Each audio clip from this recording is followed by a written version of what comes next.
Okay, let's see if we can fire this up and get ourselves live here. Where's the microphone?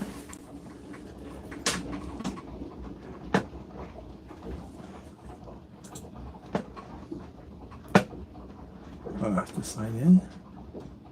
Okay.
So hello. Okay, so that sound is good.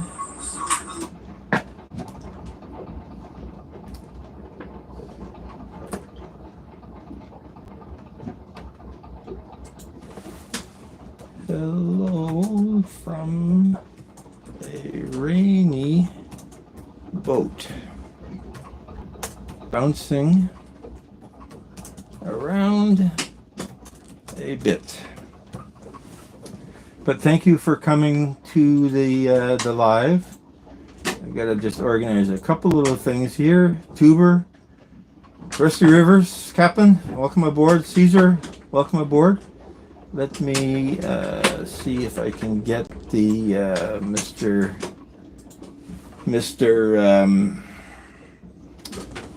Nightbot to drop the links. Type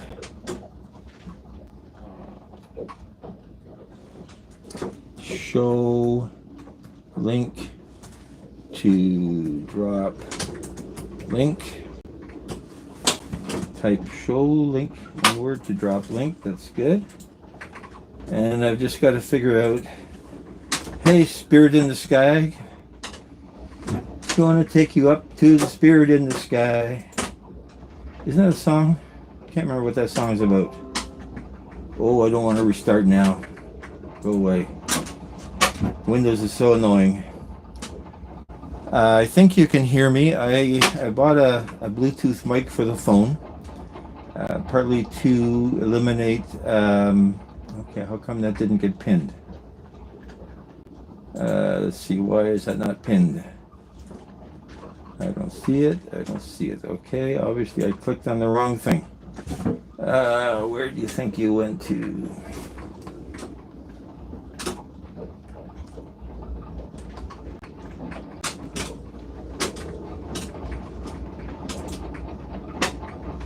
Pin message. Okay, there you are. So, and I think you can hear me. If somebody can just tell me. Yeah, I can't remember who did that, Spirit in the Sky.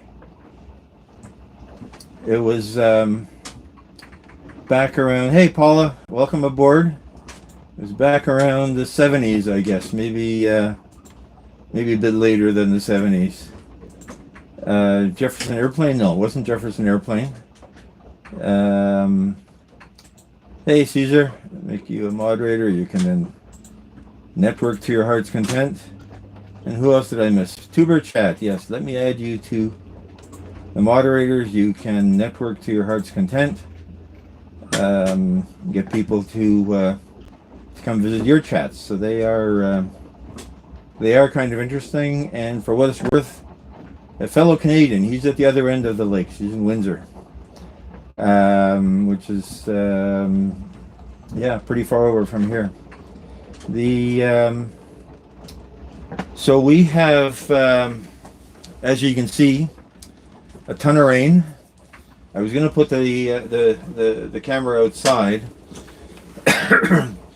but hey, Carl Shale. Okay, Tuber. How come Tuber didn't turn into a moderator? Let's make. Oh, he's a moderator. Okay, so I guess it doesn't show up the thing there. Carl, you too have the wrench network to your heart's content. Don't say bad things that will get YouTube upset with me. So it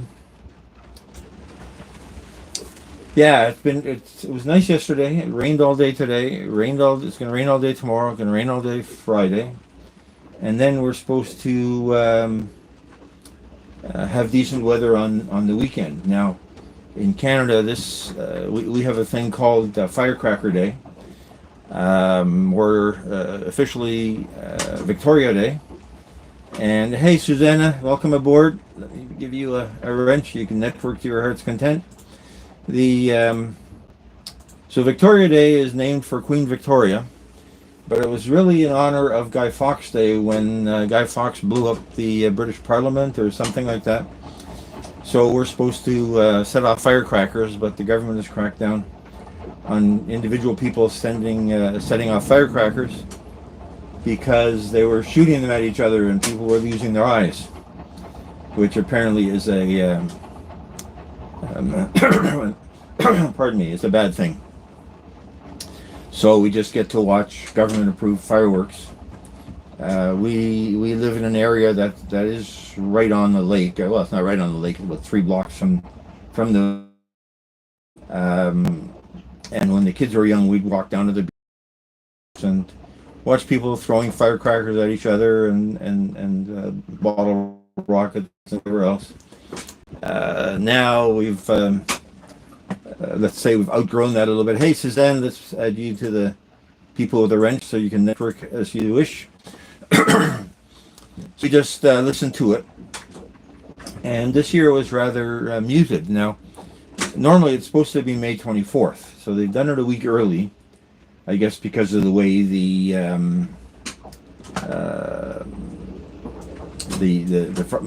holidays fell. And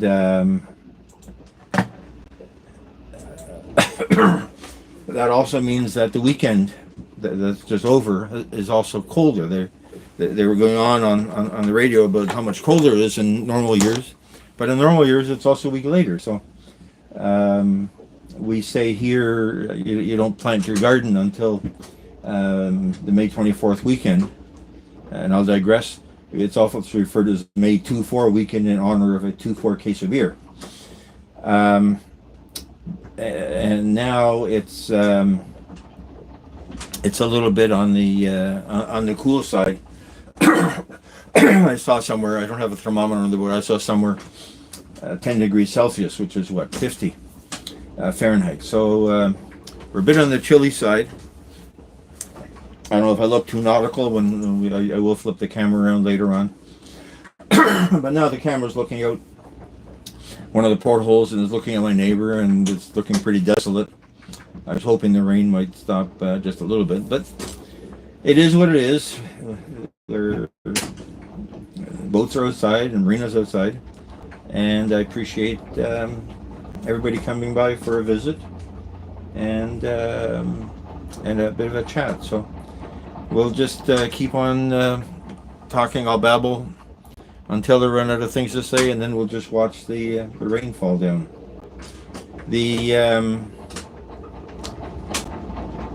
So I was getting wind noise on the phone, and I was listening to somebody else's live where we had a lot of wind. They had a lot of wind noise, and it got me thinking that what I should get is a remote microphone. And this phone doesn't have a microphone jack. You know, technology moved forward, but sometimes it doesn't. So I stopped into my friendly neighborhood camera store. Let's give them a plug, Henry's. They annoy me from time to time, but they sometimes come through, and they came through with this little Godox Bluetooth microphone that plugs in the bottom of the phone into the charging port, into the USB-C port. And the other end is a little tiny cube that's about an inch by an inch by a quarter of an inch with a green light that claims to work for 38 hours on one charge. We'll find out. The phone won't last that long. But it eliminates two things. It eliminates having to be close to the phone, because now I'm in the middle of the boat, in the middle of the main cabin, and the phone is looking out a window in the bathroom, because that window has a better view than some of the other windows. The other windows see nothing. I mean, here we're looking at the neighbor's mast and, I don't know, a whole bunch of water running down the window.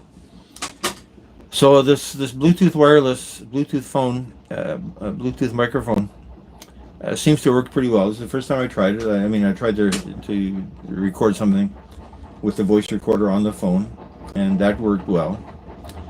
And it also makes me think I'll use the phone for more recording cooking videos, because I can wear the microphone and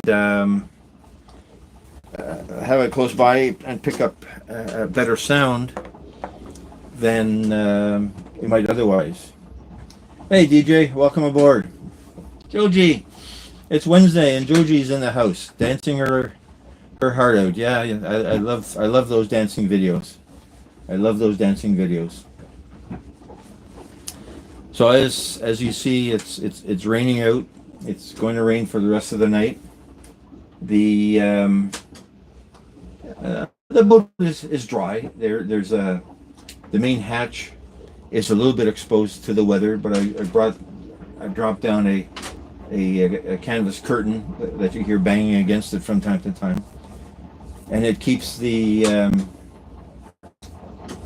keeps a little bit of the breeze out, because I don't want it to get cold, and I guess it keeps a bit more wind out. So the problem is because it's a big piece of canvas, it catches the wind more and makes the boat bounce around a bit more. The boat faces west, and this wind is due from the east, so the wind is blowing in the backside of blowing into the backside of the boat and pushing it a bit forward. In the marina, we don't get a lot of waves. We're protected by the marina is in a bit of a hollow, so there's trees all around and a bit of higher ground all around, because the water level, of course, is let me change the name of this video. On the boat in the rain, and we'll say live,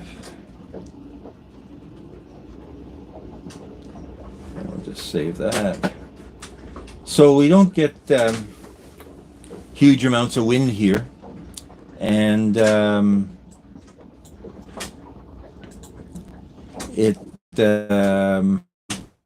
it's pretty protected. So it's the weather is what the weather is. There's not much you can do about it, and we just go on with it. Hey, Angelic Alchemist, welcome to my wet live. Leila, welcome aboard. Make you a moderator. You can network as you wish. The I forget what I was saying. Yeah, so we're pretty protected in here. It I don't know what the wind is. I can't check the speed now, but I would say we've probably got 20 miles of wind, maybe 25. It's I wouldn't sail in this. I wouldn't sail in rain. I mean, what's the point, right? We're doing this for fun. It's not like we're fishing for a living, or that we have to get somewhere by water. I have heard that we're going to have a hovercraft ferry. Yes, please like. It'll make my good friends at YouTube happy. We're going to have a hovercraft ferry between Toronto and Niagara Falls, which would be kind of cool. I've never been on a hovercraft. I've seen them. They tried that in this area 15, 20 years ago, and it died a fast death because nobody wanted to pay whatever it is. We tried to run another ferry from Toronto to Rochester. So Niagara Falls is due south from Toronto across the lake. If you look at a map of the Great Lakes, Toronto's on the north side, Niagara Falls is on the south side. And then Niagara Falls is also where the border between Canada and the U.S. is, because there's the Canadian Niagara Falls, and across the Niagara River is American Niagara Falls. And but Rochester's a pretty decent sized city, and it was thought by somebody that they should just knocked something over, that we should need a ferry to get from Toronto to Rochester, and that lasted for about a year. They built a very nice ferry terminal, but again, there's not enough people wanted to go to Rochester, and not enough people wanted to go to Toronto to make it worth anybody's while. Oh, Rusty Rivers, I forgot to turn you into a mod. Now you have a wrench. Please network as you wish. Sorry for that. Hard to see in this light sometimes. So we'll see how the hovercraft works. I like Niagara Falls. It's a cool place to visit. It's got the falls. It's got it's got the falls. That's about it.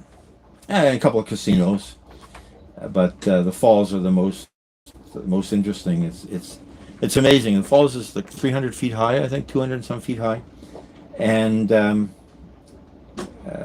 we often stay in a hotel that's right on the gorge, on where the falls are, and we look out the window and see the water, and the roar is so loud that the windows in the hotel are well insulated, but the roar of the water is so loud that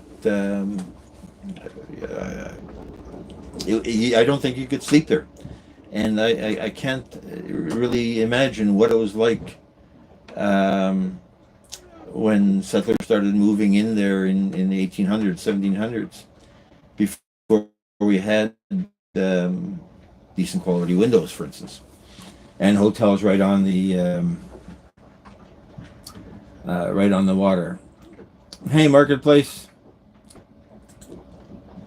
let me make you a mod. You can network as you wish. The Marketplace, or your other alter ego that is traveling across the country, I believe, heading out to the west coast, maybe on the water now.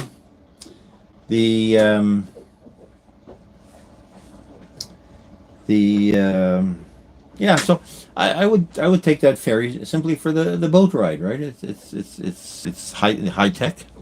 It's neat technology. One hopes that isn't going to sink. I don't think we've had a ferry sinking here in a while. Take that back, because a friend of mine writes books about diving and the boats on the water. And one of his books is about a ferry that sank in Ottawa in the 1940s, I think. So that's, I think, the only ferry that we've had that has ever sunk. I mean, in Toronto, every once in a while, the ferries run into the docks because various things happen. Let's not blame anybody for it, but still, boat bounces into the docks. I mean, I've bounced into the docks, so I know how easy it is, but I'm not a ferry captain. So we'll see how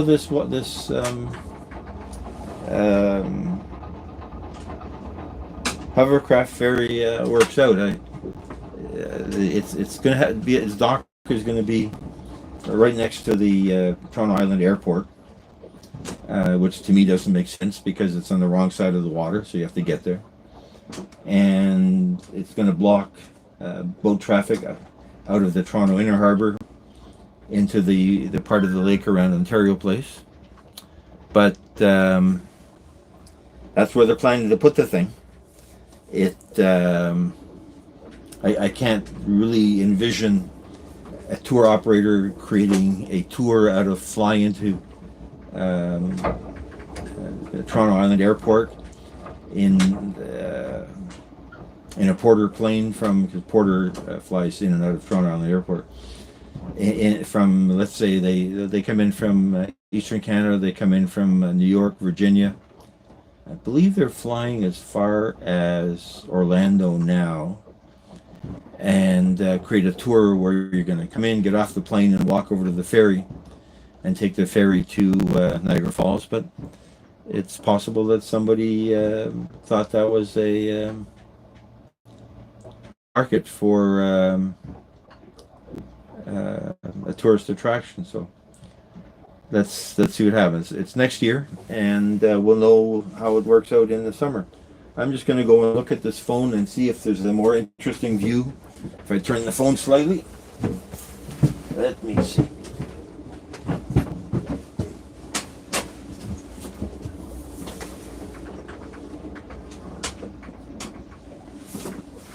Just turn this slightly.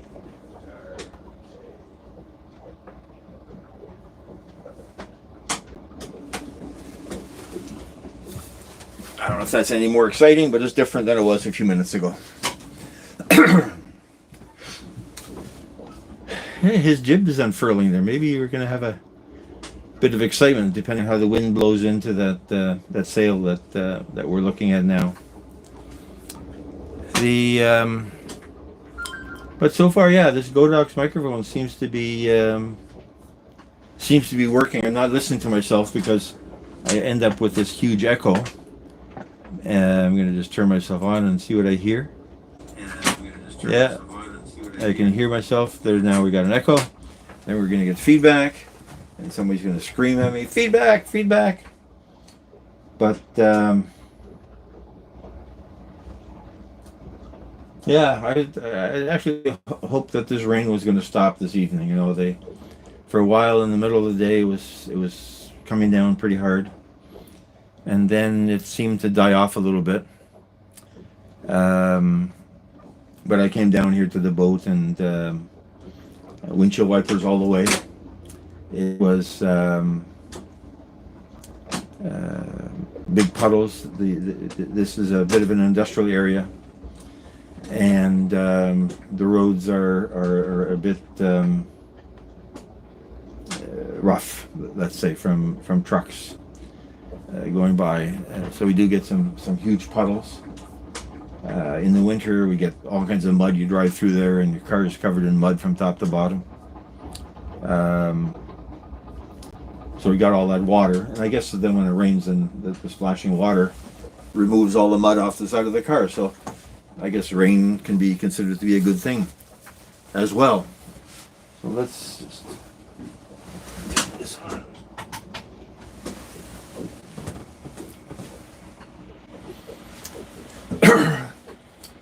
So what else is new here? I haven't done much work on the boat because again the weather wasn't that great.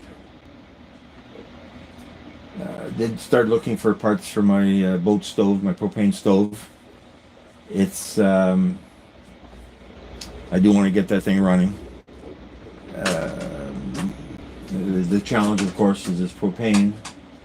And I don't want to have a leak and have a boat full of propane, and then I turn on the igniter on the stove and boom, that's the end of the story. So we don't really want to do that. That's not considered to be appropriate for what we're trying to do. I'm looking to see if I can see no, I can't see the wind instruments on the boat next door to see how fast it's going around.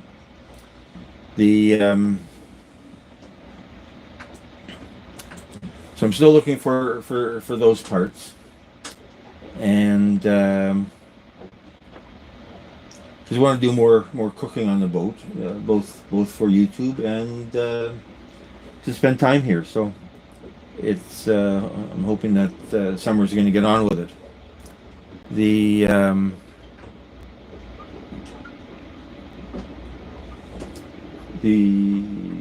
Yeah, and then we've got to reconsider this whole issue of a cockpit enclosure, because if we're spending time on the boat. Hey, Independent Indy, welcome aboard.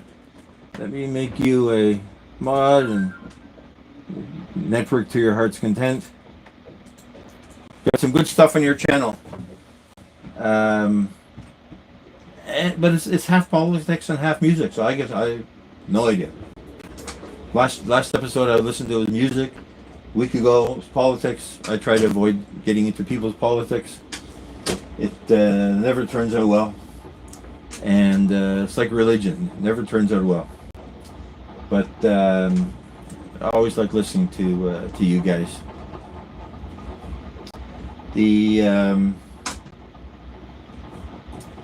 So yeah, here the rain isn't really stopping. And the boat's bouncing. You can't really see it in the video. Well, I guess you can. You see things moving, but it's also because the boat on the other side is moving. But I can feel like a swell in my feet and in my butt where I'm sitting, which is kind of nice. It's after a whole winter of. Oh, so now that explains it. Thanks, Indy. I don't mind. I was looking at I think it was somebody's TikTok about sailing between California and Hawaii, and they were talking about the wind, the boat being heeled over 30 degrees for 2 weeks, and then when you get off the boat at the other end, your whole body is oriented towards leaning to one side. And how do you compensate for that? I know when I started sailing, like many years ago, many years ago, it would I'd notice it. I'd notice it more. I'd try to walk, and one foot would think there was a wave, right? And so when you step down, you're stepping too hard or too soft.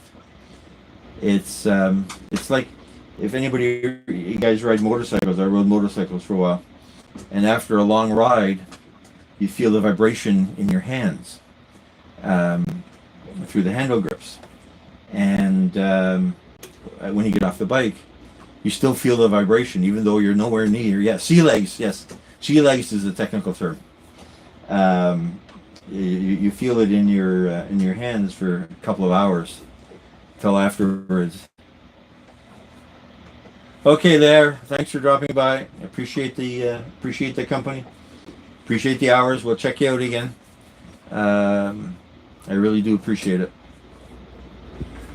It's 7:30 in the afternoon here where we are. I know some people it's already the next day, so it's 7:30 on Wednesday. I think some names I recognize. Some are on the other side of the states. I don't know if I've got anybody in Southeast Asia here at this point or not. It's interesting, the time zone differences that you see, that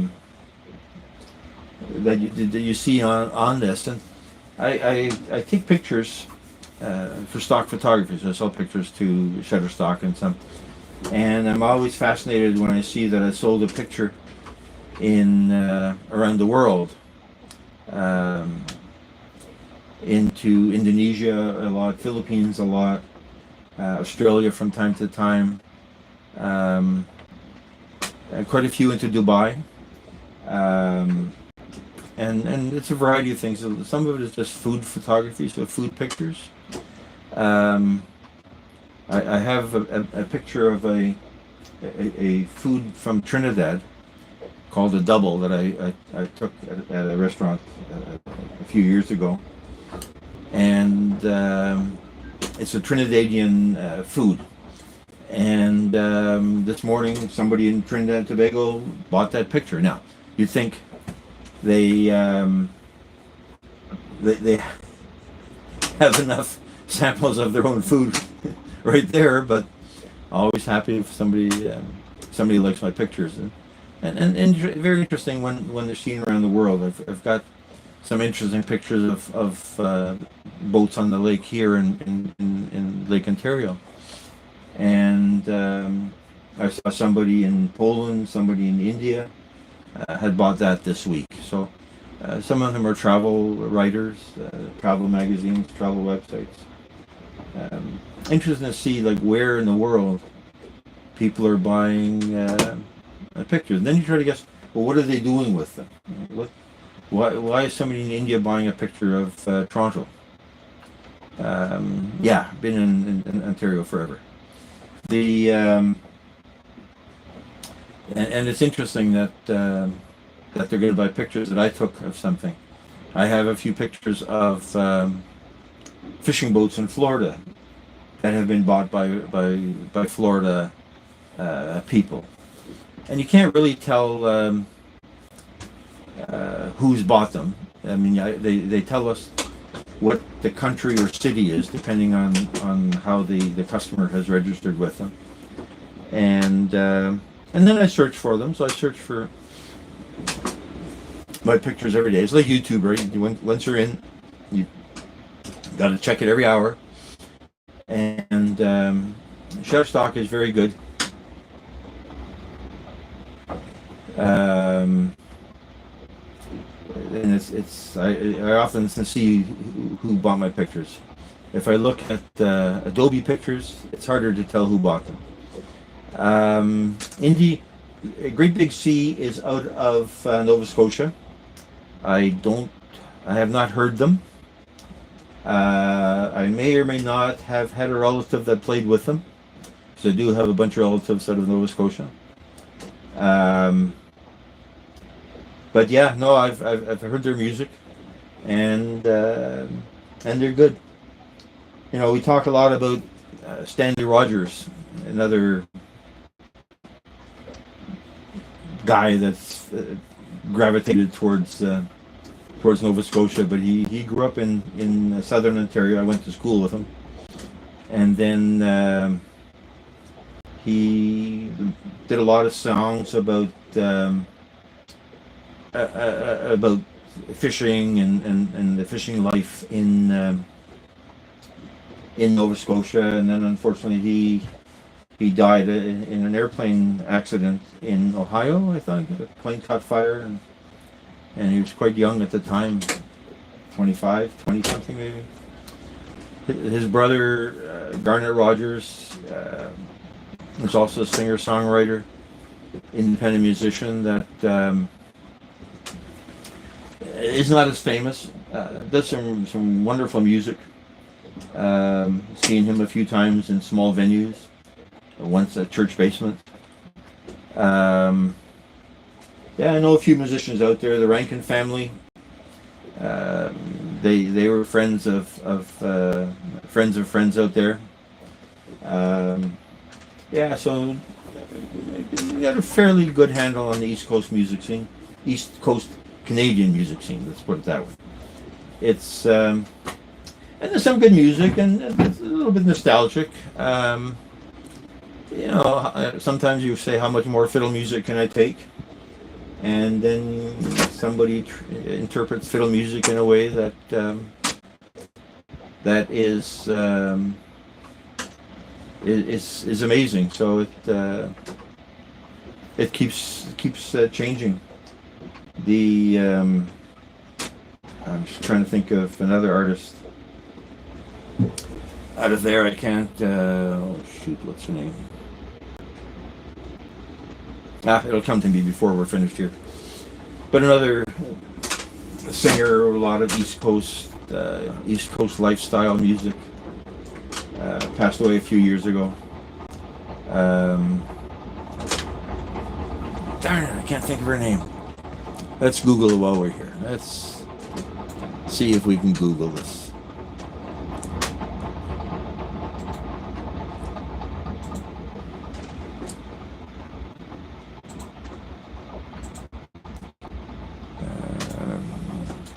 Nova Scotia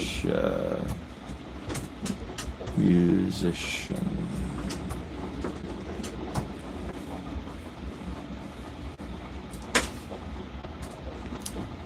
Dead. Let's put it simple. Bruce Guthrow. Know of him, never met him.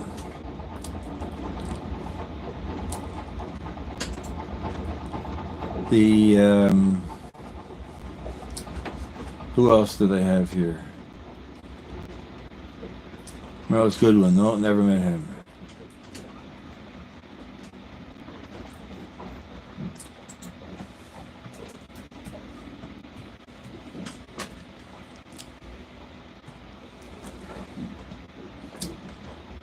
Okay, let's see what Rita McNeil. Love her music. She met her a few times, saw her shows in Nova Scotia and in Toronto, and a lot of haunting music, and it's sort of folky and a little bit rocky, a little bit of fiddle in it from time to time, and yeah, good music to listen to. Good music to listen to. Let's go find myself a bottle of water here. Check to see how the wind is doing. It's not too dark yet. We'll leave that open for the time being.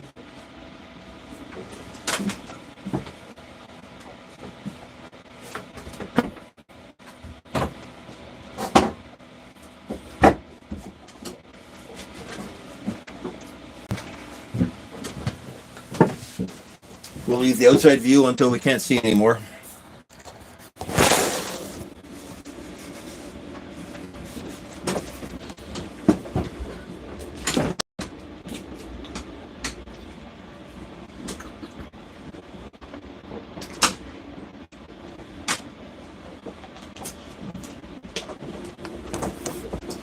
Another good friend of mine, Dave McAdam, is a singer here in Ontario. He has a band called the McAdam Road, and not that famous. I think he's got some stuff on Spotify. I did a bunch of music videos for him on the waterfront, with Great Lakes ships, freighters in the background. And we did one. His family owned tugboats in Goderich, so we did one music video of him singing, sitting in the front of this tugboat with his guitar. We did videos on the pier in Goderich with the salt boats in the background. So Goderich is famous, I guess is not the right word, but Goderich has salt mines. And a lot of that salt is used on the roads in the winter to melt the ice and snow, and it's distributed around the Great Lakes by ships, by Great Lakes ships, bulk carriers. Hey Suzanne, thank you for coming by. We'll do this again. I'll check you out. Yeah, so he does a lot of singing about the maritime life and ships, and his family's owned tugboats for years, so he worked on tugboats. My interpretation is that when they each of his brothers got a tugboat, and there wasn't enough tugboats for him, so he had to go buy his own.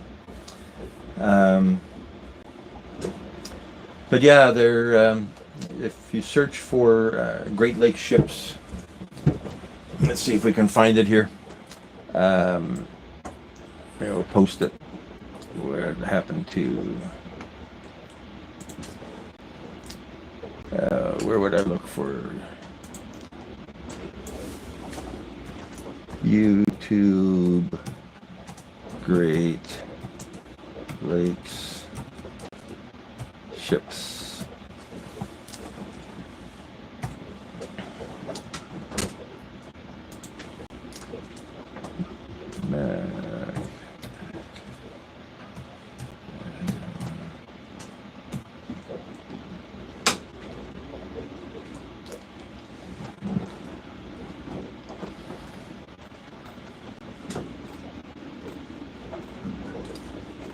I don't know if I can find it now. You never find what you're looking for when you're looking for it.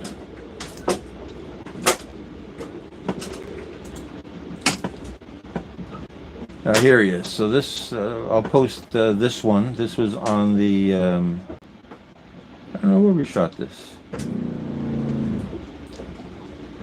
This might have been in Port Weller.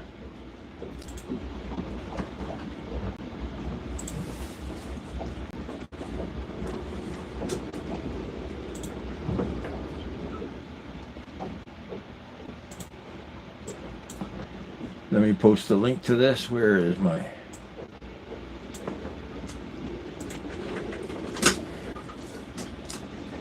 music?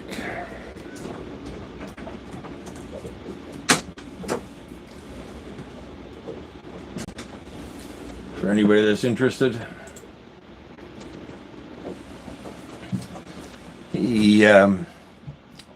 That's quite a while ago too that we did that.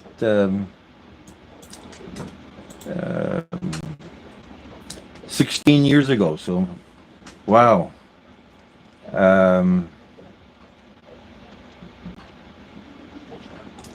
It's time flies when you're having fun. So this, yeah, I see they were shot mainly in Goderich.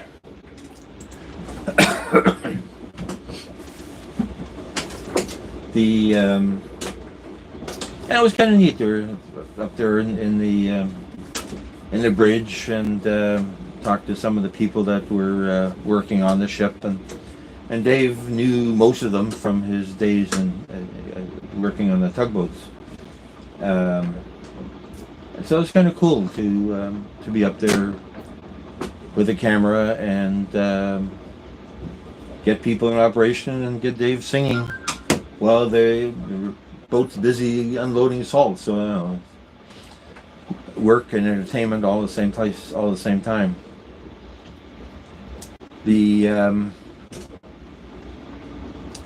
So there's a bunch of interesting marine lore around here.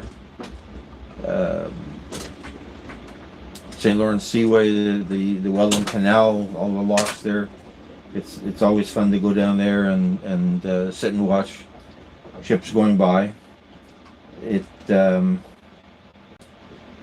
not many foreign going vessels because they'll unload in Montreal or they'll unload in New York, and because of the time it takes to get through the seaway, tying up a ship, so the shippers trading off the cost of unloading the containers and moving them by truck or train from New York or Montreal, versus leaving them on the ship and letting them be taken by water to their final destination in the Great Lakes. So it's a bit of a dying technology, but the ship operators, of course, claim that their approach to transport is greener and more environmentally friendly than a truck or a train. They certainly advertise that and promote that. Whether that's true or not, nobody really knows. Look at the flag flying on that little boat across the street, across the other side of the dock, I guess. So we are having a bit of a wind, and I see the raindrops still running down the window. So the rain hasn't really stopped, has it?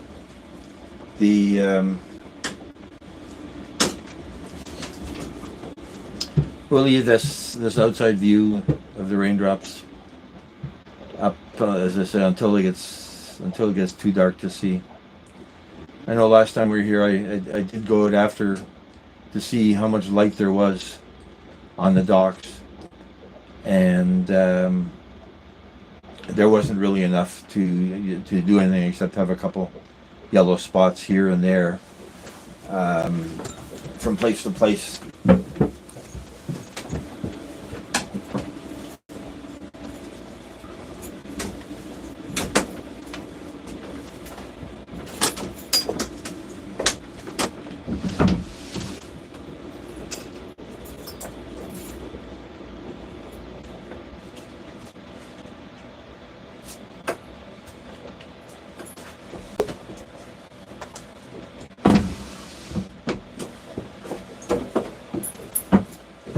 I just stuck my head out to see what it looked like outside, and there is a little bit less rain than we had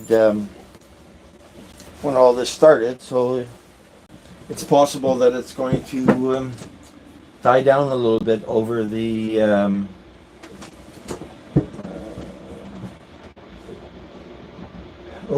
rest of the night, and maybe some of the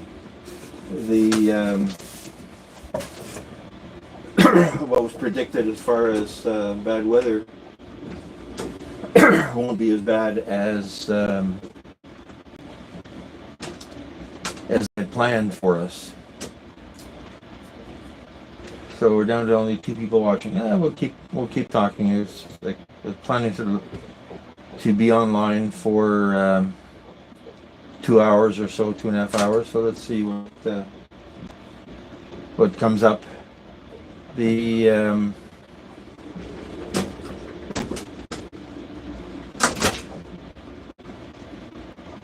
So the other thing that I ended up buying at Henry's today was a remote. Most of my videos are recorded with a little Olympus Micro Four Thirds camera. So it's a small camera that I bought for traveling. It was light. And it has a pretty good lens. That's 300 millimeters equivalent, and it's not a bad camera. I like my Canons better, so all of the work for stock photography and anything that's commercial is all done with the Canons. But this little Olympus camera is okay. And then I figured, okay, let's use it as a video camera, because it records in 4K, and the quality is pretty good. The videos that I'm shooting are all recorded at 1000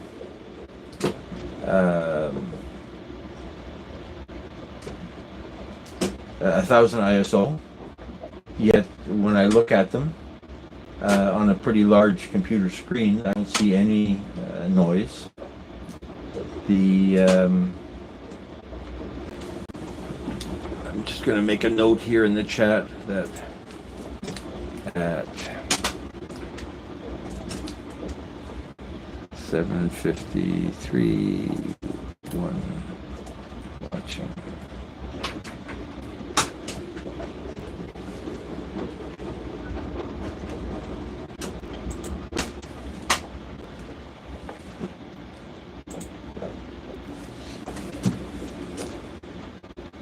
Oh, and suddenly we got some more visitors. Thank you everybody for coming by. Please stick around.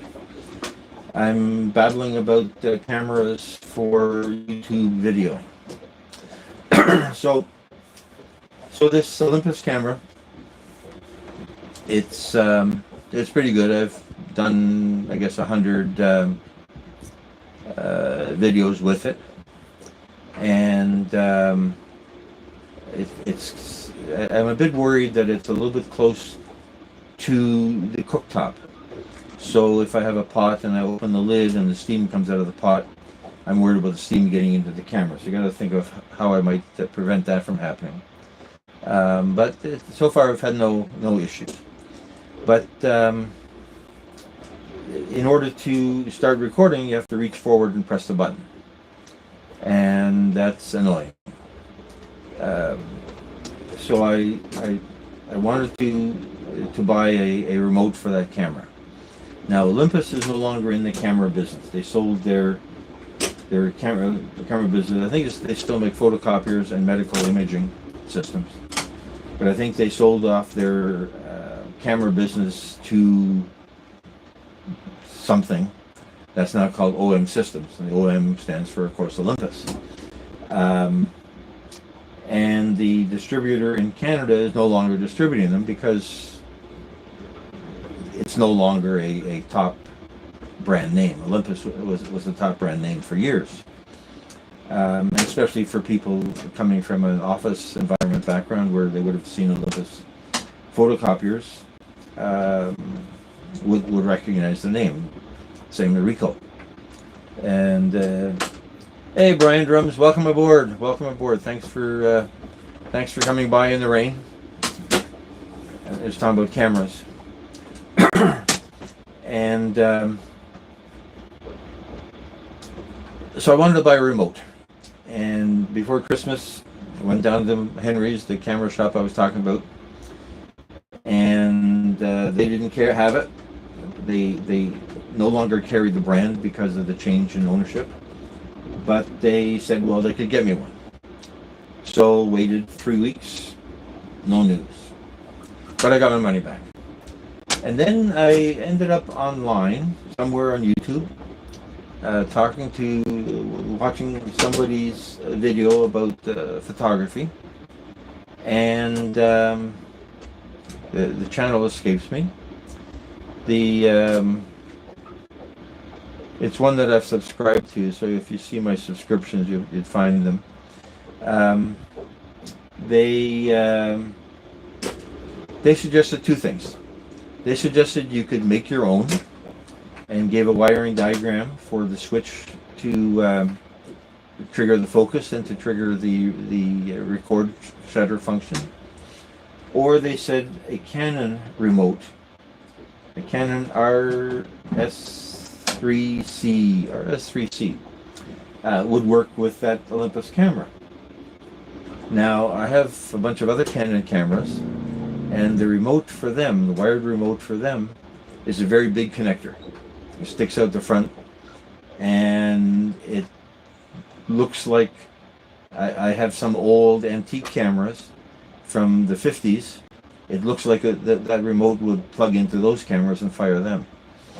But this little Canon RS remote is designed for their smaller cameras. They're not non-pro, more consumer-oriented cameras.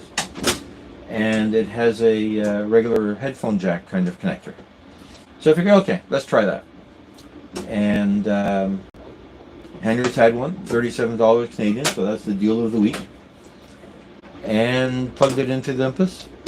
And now I don't have to reach all the way across the cook surface or across the sink or wherever it is I've got the camera set up to start recording. So that makes it a bit more convenient and makes it a bit smoother in operation. Your hand doesn't get in the way of the light and don't create shadows and stuff like that. And the other thing that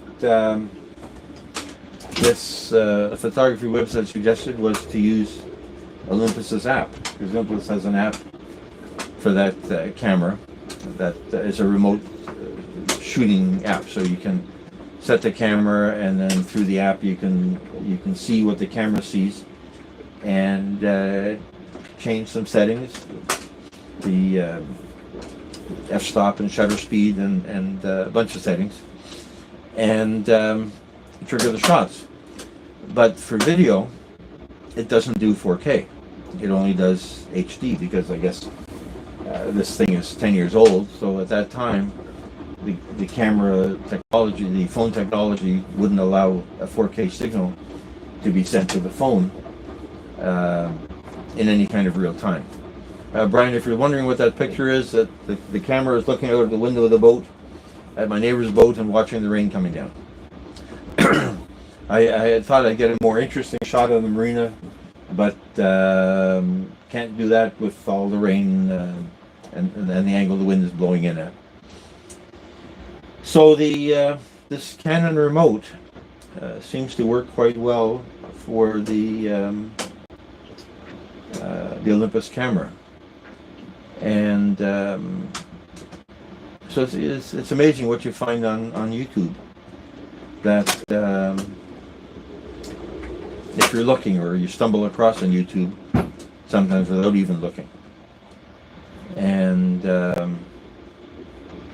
yeah, so Brian, so I was listening to some of your drum stuff earlier today. I think I was maybe late yesterday, earlier today. Very nice, very nice, good sound. I know nothing about drumming.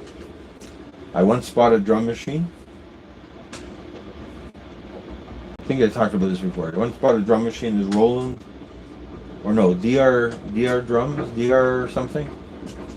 And because my son plays guitar, and we wanted to have a drum machine sound, but never did get it to work properly, or gave up before we got far enough to make sense out of.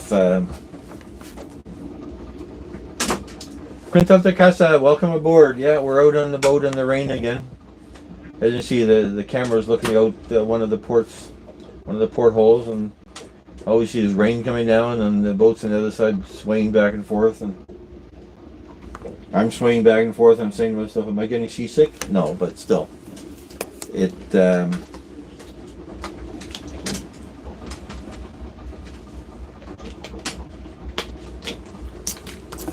it is not nice weather here. Now, I talked earlier about I bought myself a wireless microphone for the phone, so I don't have to sit right next to it, and also so that if the phone is outside in the wind, you know, that wind noise you get from the phone, we won't get to the same extent. So far this thing is working well. It's a Godox something. Ends in C for USB-C. And I like Godox. I have a lot of Godox camera lights and camera equipment and flash equipment, not camera equipment, flashes. So they it's good quality stuff. It go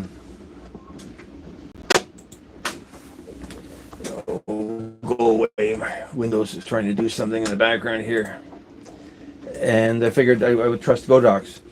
I know other people that do walking lives, like DJI microphones. I don't like DJI because everything needs an app. I mean, I have a couple of stabilizers of theirs that technically are good, but the one I can't get into their website, so I can't really use it anymore. And the other one, DJI got banned by Google Play Store for whatever reason. So now you can't download the app. You have to sideload it and worry about introducing viruses. So the DJI stuff is nice, but too complicated. So this Godox microphone is pretty good. The only thing wrong with it is it uses magnets to clip to your shirt instead of like a normal remote wireless microphone that has a clip on it. And magnets aren't good for compasses on boats. So it's something to think about if we want to do this while we're sailing. And we're getting a bit of wind here. And the magnets aren't good for your credit cards either. So if you stick it in your pocket within the same pocket that has a wallet full of credit cards, then you end up with a bunch of demagnetized credit cards, which isn't a good thing. So I'm not 100% sure how I'm going to deal with that. I guess once I know that I'm not going to return it, I'll figure out if I can pick the microphone, the magnet out of it, and just glue in a proper clip so that it doesn't have that effect on things that don't like magnets.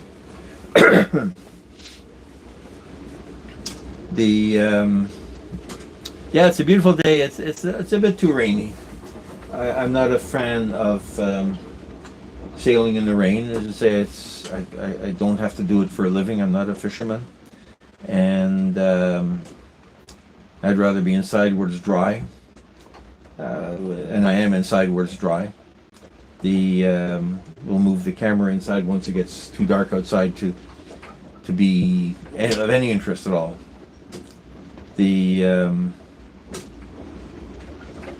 Let's see if we can move the camera and pick up something more interesting than what we've got. I mean, it's never going to be interesting because we got lousy weather, right? Okay, what if I were to turn the camera further around?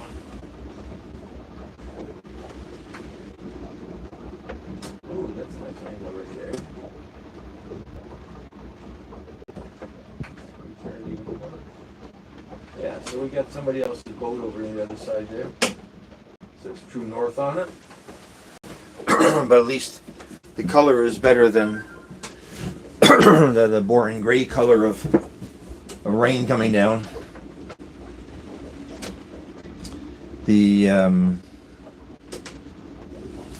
Pardon me.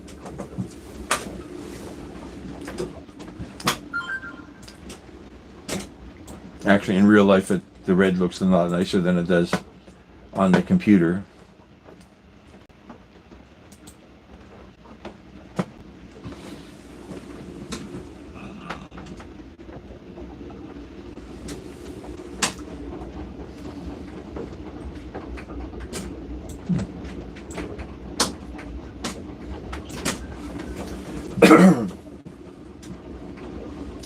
You know, to me, looking at the picture, it almost looks like there's snow. There isn't. It's not. It's just rain.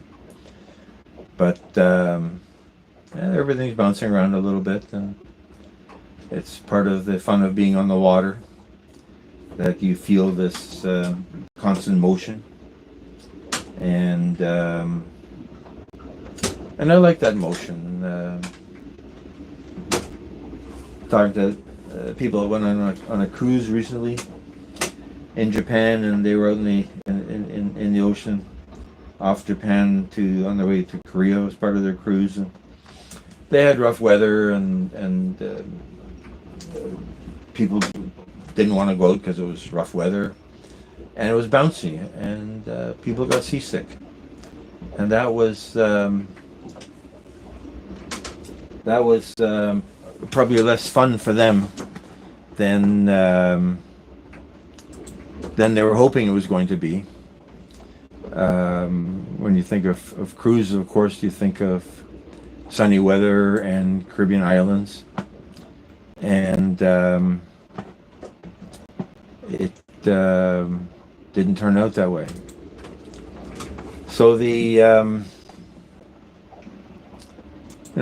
on the water can be relaxing and enjoyable, and can also be pretty daunting.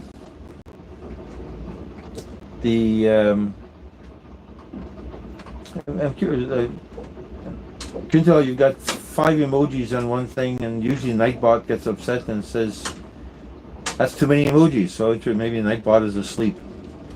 Although he seemed to be working for the link, but I guess he was a little bit less,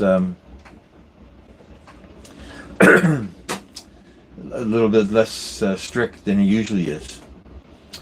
I haven't totally figured out how Nightbot works. The only thing I've programmed him to do is to drop a link. And if he keeps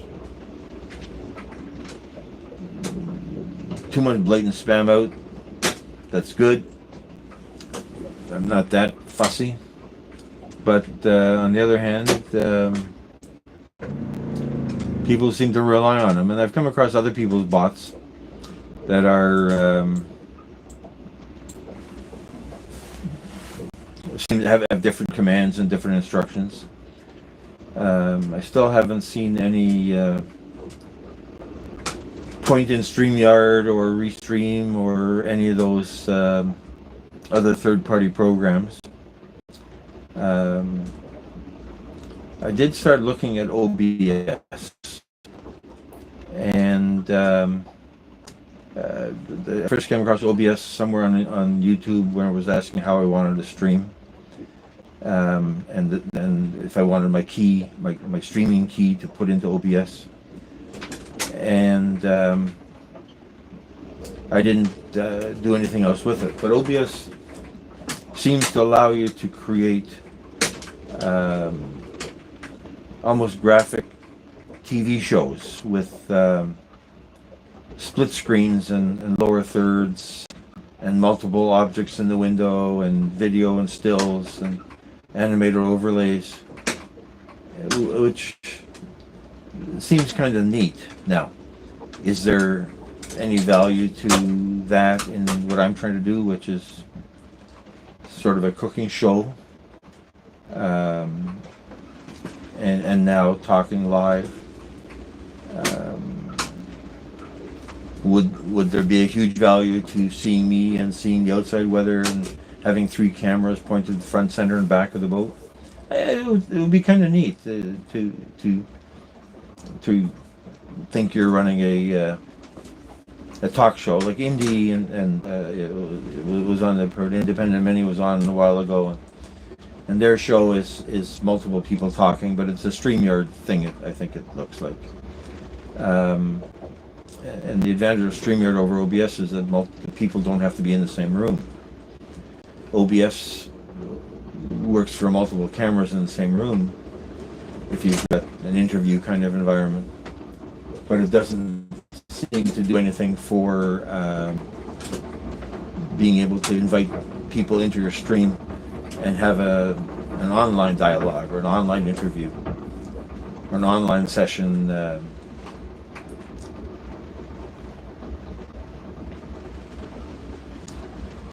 Where does it say how long it's been streaming here? Oh, there it is, an hour and 7 minutes. Yeah, we'll give it another 10 minutes, and then we'll bring the camera inside, and we'll see. Does the boat look clean? Yes, the boat looks clean.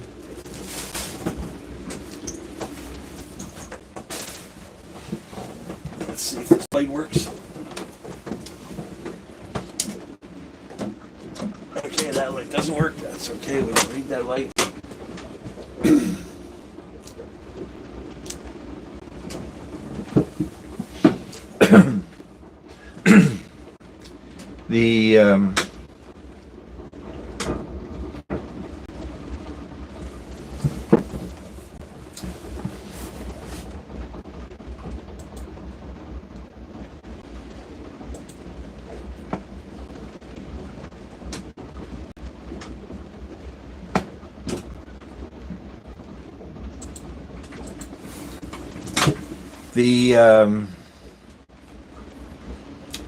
I like the guys that do music channels. O'Brien Drums is here, was here.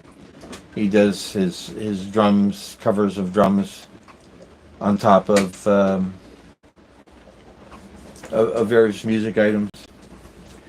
Farming Jeep Girl, haven't talked to you in a long time. Welcome aboard. Let me make you a mod so you can network with whomever you want to, although some people have left the building. Yeah, we need sunshine. It's 7 o'clock, 8 o'clock here, so it would be dark in any case. But it's been raining all day. But I wanted to do this on the boat because why not, right? And yeah, it's pouring. The camera is looking out one of the portholes at a couple of neighbor boats. You see them bouncing around a little bit. It is a depressing day, but you know, for me, being on board is really never depressing. Sometimes it's work and annoying, but it's I enjoy it. But sunshine would have been nice. We are not supposed to get sunshine until Saturday, and I hadn't checked to see how warm it was going to be Saturday, but we've got several days of rain. Now, once in a while, the weather people, and the people that are in charge of the weather, are wrong, and we get better. Oh, pardon me. Allergies. You got too many trees here. Even though in the water there's no allergies, it follows you around. So yeah, we need sunshine. We're not going to get it. Can't do much about it. People from England have said, I say, well, it rains all the time. What do? Do you stay in? And they say, no. If we only went out when it wasn't raining, we'd never go out because it's raining all the time. So this is not that bad. This is an occasional thing. The banging here is the wind is blowing a piece of canvas against the hatch. I've rigged it to keep the rain. Well, we're not getting rain in, but to keep the wind out a little bit. It's chilly as well. It's 10 degrees Celsius, so with that 50 Fahrenheit.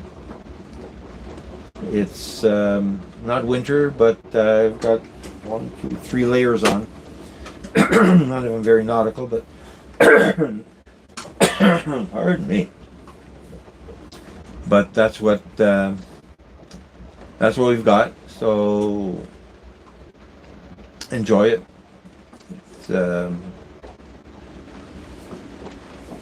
It's not like farming in the rain because we're not in the rain. Although I have farmed in the rain. I grew up in farm country, and I have plowed in the rain. Not fun, but yeah, sometimes it has to be done.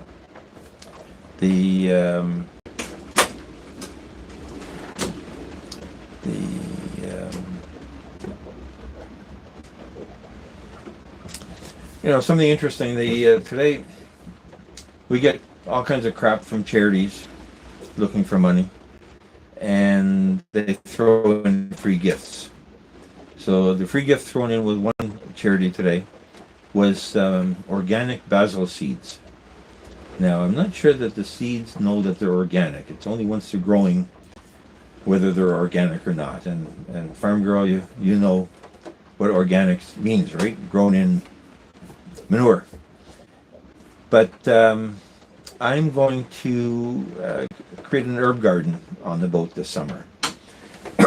So we'll plant those basil seeds and maybe a couple parsnips, although parsnips take a lot of soil. Maybe a couple green onions or leeks, and grow my own herbs on the boat in the summer. Now, the challenge is, where do you put them? If you put them outside on the boat, then they get in the way when you're sailing. If you put them inside the cabin, then they get no sunshine. So that will be, I guess, something to deal with us. Small-scale farming on the boat. Reading articles about greenhouse farming and some of its challenges. So it's not really greenhouse farming, but it'll be farming on the boat. And maybe that's the whole thing, right?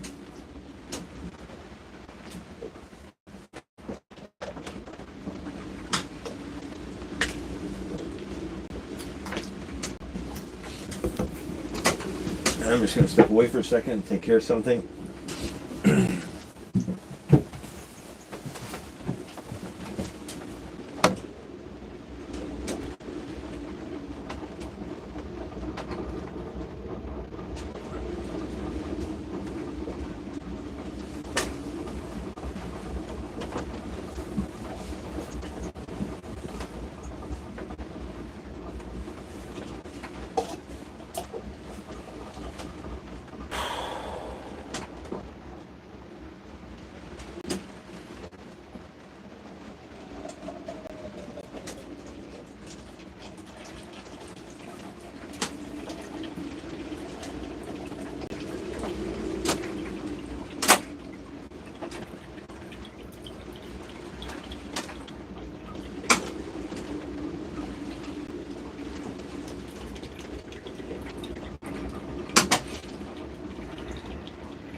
let's see.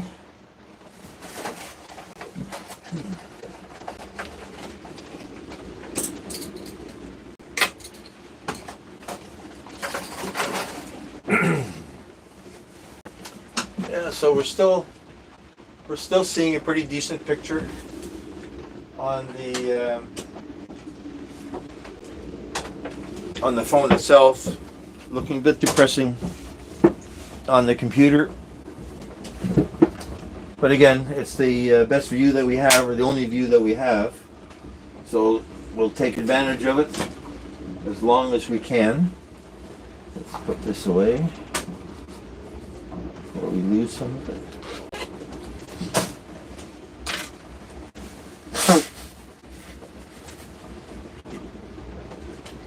It's the only view that we have. So what else is new? So this marina is in a relatively underpopulated area of the city. I mean, it's within a 10-minute drive. Well, 10 minutes is probably being optimistic. It's in a 50-minute drive of downtown. But it's in an abandoned industrial area that's going to get redeveloped in the next 10 years. And up till now, the food facility, so it's a marina. There's a store with boat supplies, a gas dock, fresh water supply, and a pump out for the toilets. But the only food that we've had for years is a chocolate bar machine and a pop machine. And this year we're getting 2 food trucks. One of which is going to be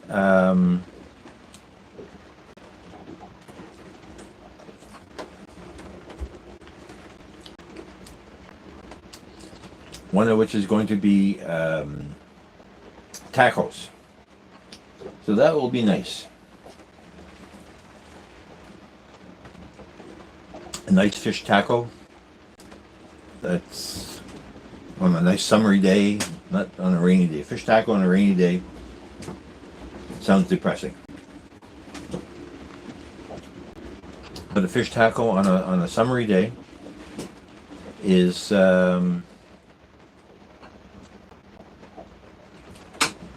probably going to be kind of nice. So we'll see what. Well, yeah, of course, we can always cook ourselves, but sometimes, when you've got people visiting on the boat for a few hours, you want to hang with them more than hide out in the galley. So it's cooking on the boat is more an evening thing, and it's a destination thing. I come down just for the to do that, to record and share with you.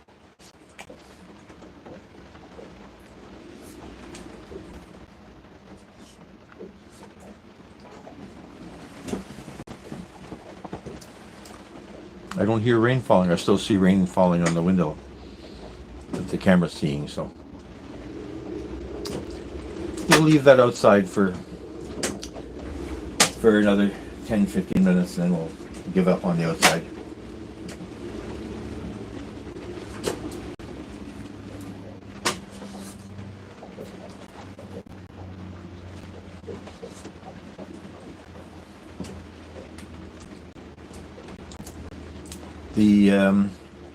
Please like me, comment me.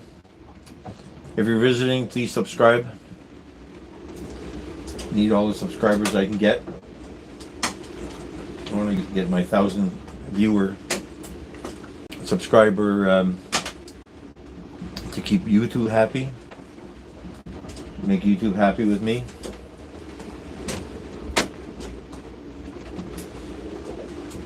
So we get monetized and start paying for some of this food.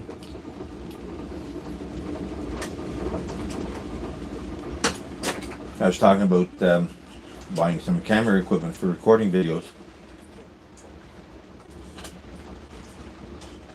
But I bought myself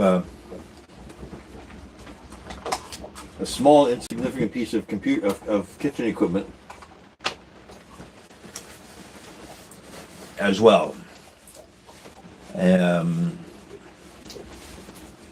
bought a garlic press. So I had a garlic press for years, never gets used. And the problem is that the holes in it are very small. So when you use it, the garlic almost comes out like a paste, which is nice, because then you're not chewing on chunks of garlic. But the clove itself, the hulk that's left behind, is almost impossible to get out of this thing, because it gets stuck in the little holes. So I found one that is a bit bigger, and the holes are bigger. So there's fewer holes, but the holes are bigger. So that means that the garlic, as it gets pressed out, is going to be, the pieces are going to be slightly larger, but still soft, because it's the squeezing of the garlic press creates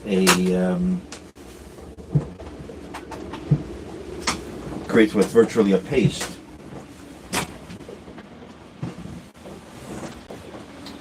And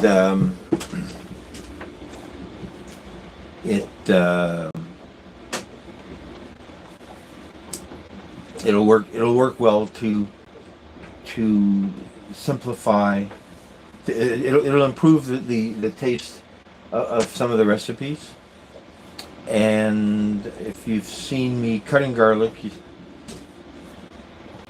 you realize that I'm not a world-renowned chef, because I can't cut some things to save my life. So I'm hacking away at these bits of garlic, and the pieces aren't getting small enough. And I'm getting frustrated, and I'm worried about cutting myself. So the garlic press is going to make adding garlic to a dish easier. You might say, well, why not just buy prepared garlic?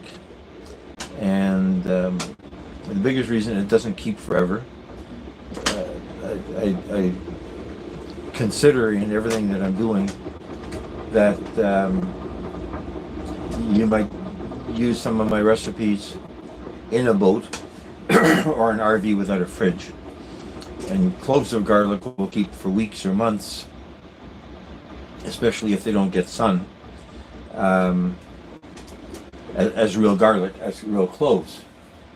And the prepared garlic, once the jar is open, then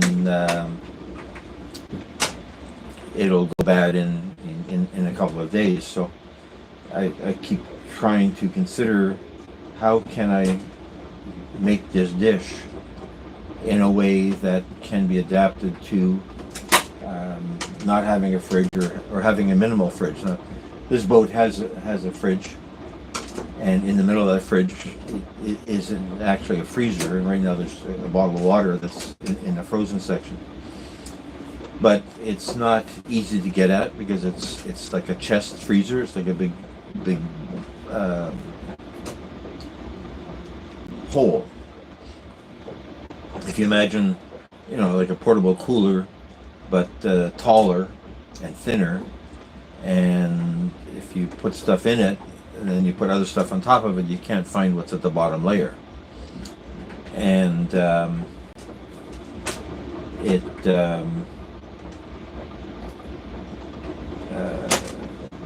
I want to keep that in mind. I mean, some recipes I've almost targeted, so we'll use nothing that needs any refrigeration anywhere.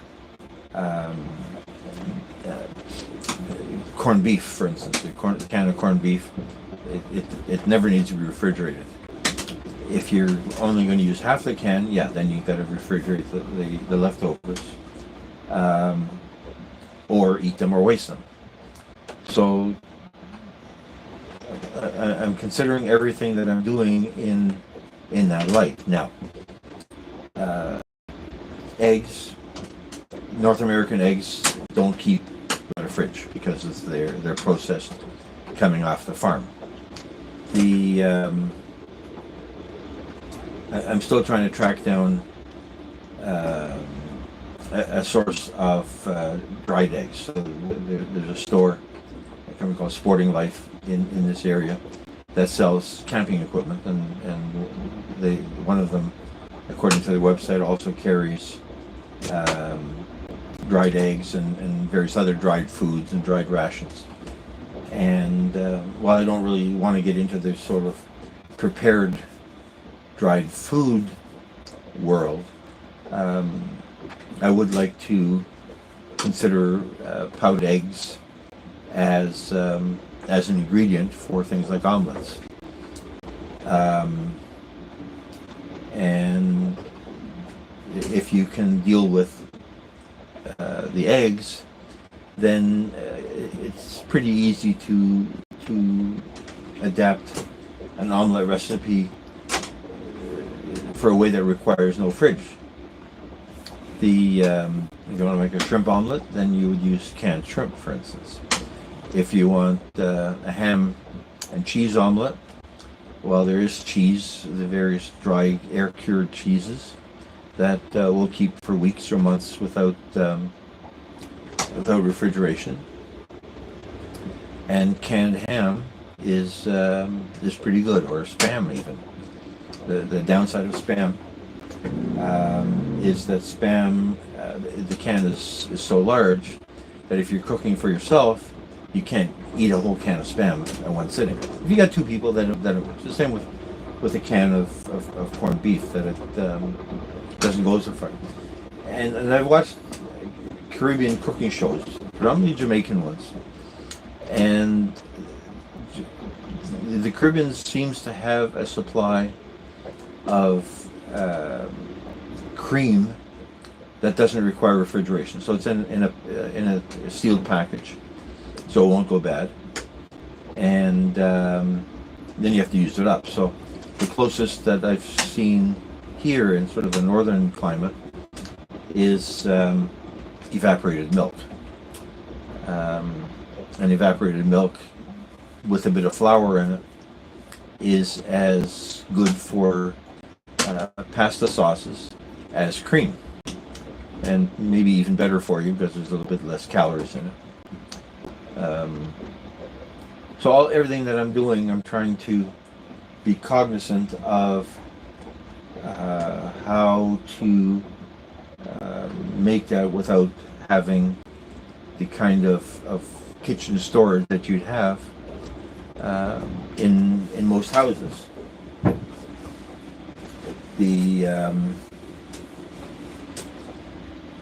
I still want to look at the air fryer. So I bought a toaster oven style air fryer because I can see a variety of things that can be made with an air fryer. Now, an air fryer doesn't work unless you have electricity. So here at the marina at the dock, and most marinas, there's enough electricity. And the one I bought is only 1200 watts, so it won't start blowing all over the fuses. And it seems to provide a bit more flexibility than the basket air fryers, because you can see what you're getting. The basket air fryers, you put stuff in the basket and then you close it, and that's all that you can see. This thing's also smaller in height and square footage.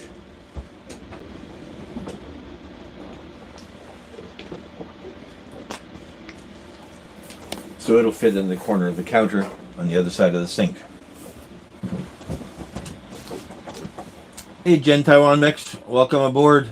Haven't seen you in a long time. I think I just subscribed to you this week. Make you a moderator, network with whomever you want. Thank you for coming by.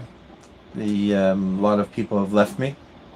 Yeah, good morning. It's 8:30 in the evening on Wednesday here. It's getting dark outside, but we can still see, the camera can still see the boats. And if you look at the camera, it's raining. It's been bad weather all day, and it's going to be bad weather for the next 2 days. Yes, bad weather for the next 2 days. And then we're supposed to get sunshine on Saturday. So, yeah, thanks for coming aboard, Jen. Appreciate you. Stick around as long as you can. I need the hours. Click like if you have a minute. Make our good friends at YouTube impressed with how much interaction we're getting. And sit back and watch the rain falling. I'm going to bring the camera inside the boat, and it's 8:30. I don't know when the sun is. I guess the sun is down now, so it's going to get dark in the next few minutes. So I'll probably bring the camera inside and put on the captain's hat, and we'll look at the inside of the boat. So it's nice and dry inside. It's it's dry. It's a boat, right? It's supposed to be dry anyway. But I keep looking out, and on my computer it looks really gloomy. But when I look at it on the back of the phone, and I don't know if people watching it on their phone, it still looks like it's a good day outside. Except for the rain on the window, of course. It's hard. Yeah, it's hard to ignore the rain. When I was looking at it on the computer, I was saying at one point, it almost looks like if there's snow outside. It looks like it's winter. But no, we haven't had snow for middle of May, middle of April. Yeah, we had snow early April, so it's winter is well over here. Working on summer.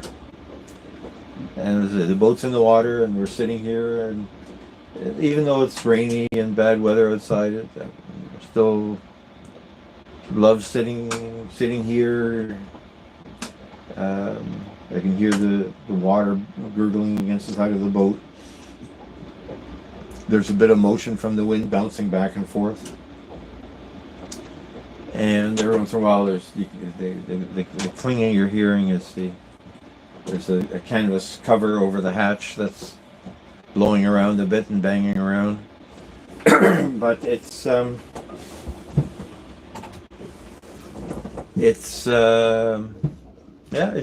we're afloat, so that's what having a boat is all about. So I'd much rather be here than many other places. A warm beach would be nice. A warm beach in the sunshine would be amazing.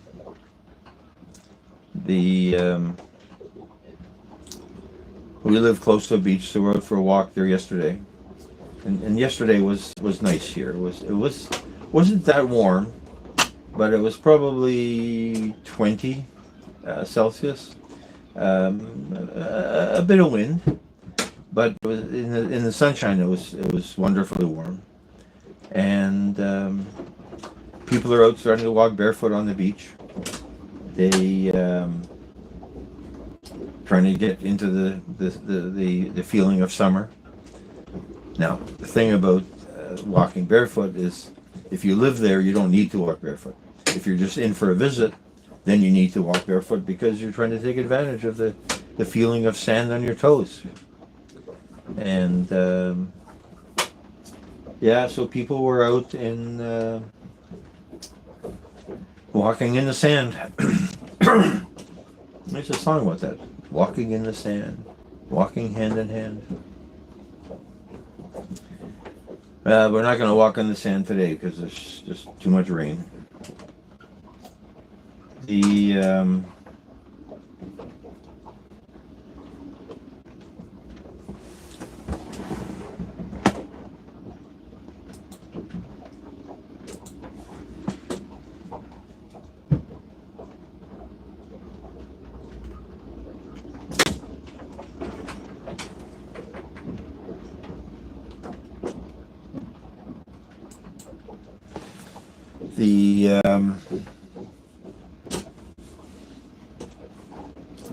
It's getting dark. Let's go. Right now it's 8:40.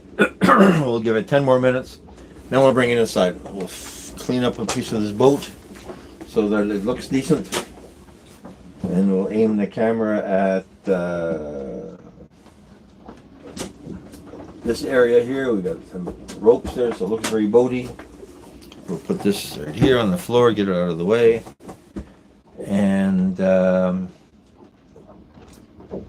we'll bring our story inside. I'm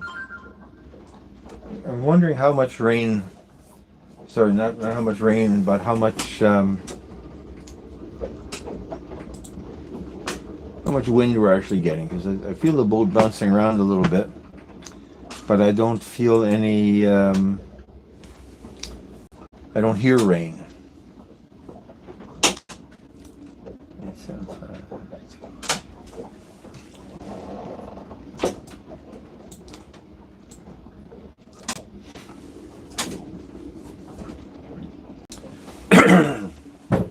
And we don't have that much wind that the boat is really bouncing. Now again, we're in an area that's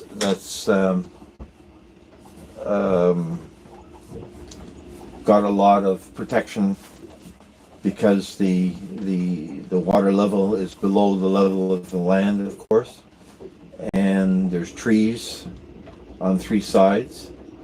There's a park on one side that's blocking the wind, so that's making it a little bit less connected to the elements than if we were out in the middle of a lake, for instance. I can't think of any way to check what the wind speed actually is.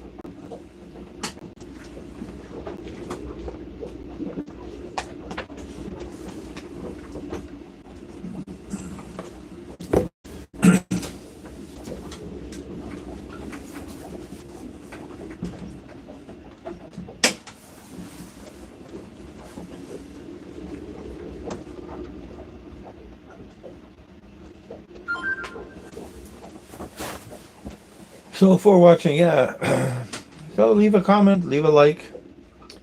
Likes are always appreciated, even if you're only passing by. Pardon my throat. I've got allergies. We've got fresh trees, fresh pollen everywhere. Even though in the water, it shouldn't be that noticeable, because the trees, of course, aren't near the water. But nevertheless, it is making me feel congested.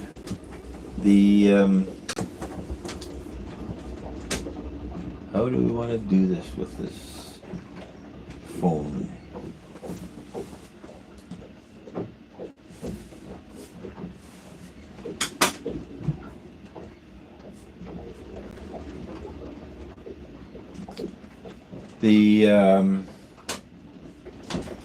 Okay, let's bring this camera inside and see where we're going to put this. Let's get rid of this, make some room here.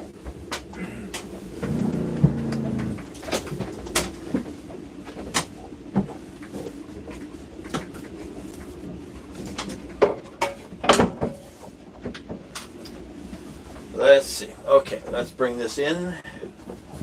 We're going to lower this tripod. Done.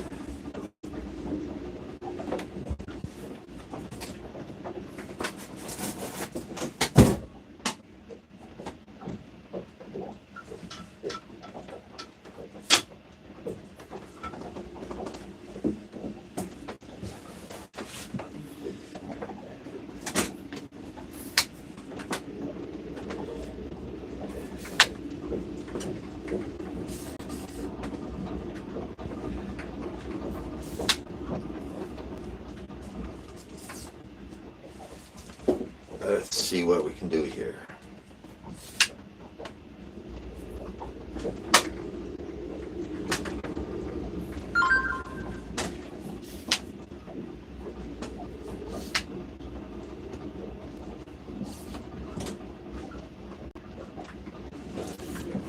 Okay.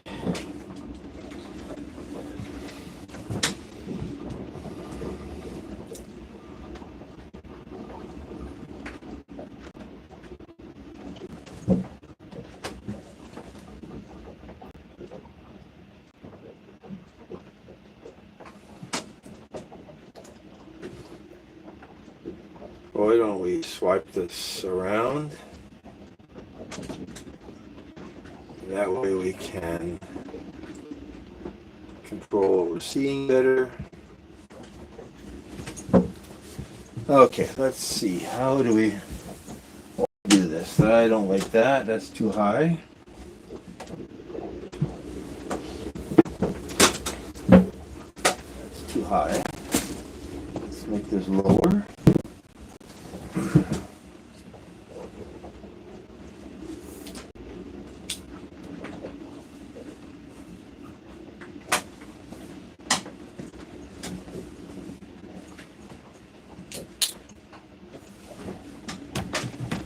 Let's see if we can adjust this. Never tried this before. Let's see.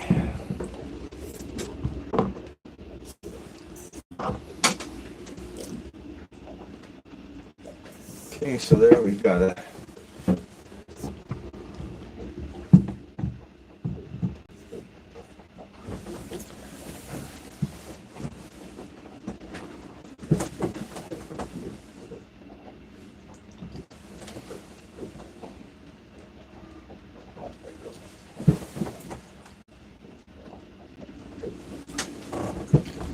Okay, so that's where we are now.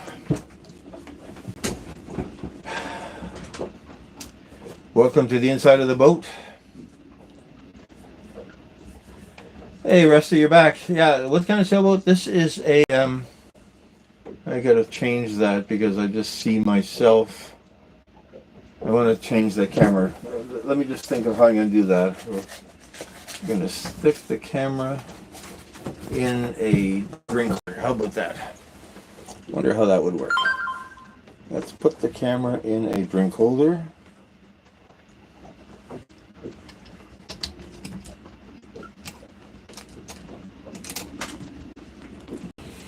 And see how if that makes us any happier. Yeah. Perfect tripod. You get out of here, you get out of here. And we'll put it on the other side of the computer. And so now the camera is seeing the back of the boat and it's seeing me, for whatever that's worth. And we don't want to see the back of the computer. Let's just move the camera a little bit further out. That way we'll get a bit more room. Yeah, so boat. This is a Hunter 320, which means 32 feet. And it's 20 years old. I think I've had it for 6 or 7 of that. It was owned by an engineer. I think he bought it new. And he did a lot of he did a lot of stuff to the electrical system. So there's stuff on here that didn't come with the boat. And I haven't totally figured out how he did some of that. So he had a couple of solar charging systems. And when I look behind things, I see, for instance, 2 solar charger regulators. One, a purchased one, and one a homemade one. So there's a circuit board with a bunch of chips on it that, when I looked up those chips, they're voltage regulators, 12-volt voltage regulators. But he's got other weird stuff connected to weird stuff, and there's wires going nowhere. And the boat was sold with an inverter. The boat's built in Florida, so it's aimed at the Florida sailing crowd. Hey, Disease, welcome aboard. Make you a mod. Network to your heart's content. And so one of the things it has, it came with an inverter. The American version is sold with the microwave and air conditioning as well. So it's a water-based air conditioner and a microwave. And it came with a 1,000-watt or 1,500-watt inverter, so that's enough to drive a microwave off the battery. Not but at least to drive it. And he replaced the inverter and did some neat stuff with it. Unfortunately, the inverter didn't work. First time I tried it out, it started beeping and smoking. But he put a remote switch on it and rigged it so that if the inverter was on, then all the outlets would be powered from the inverter.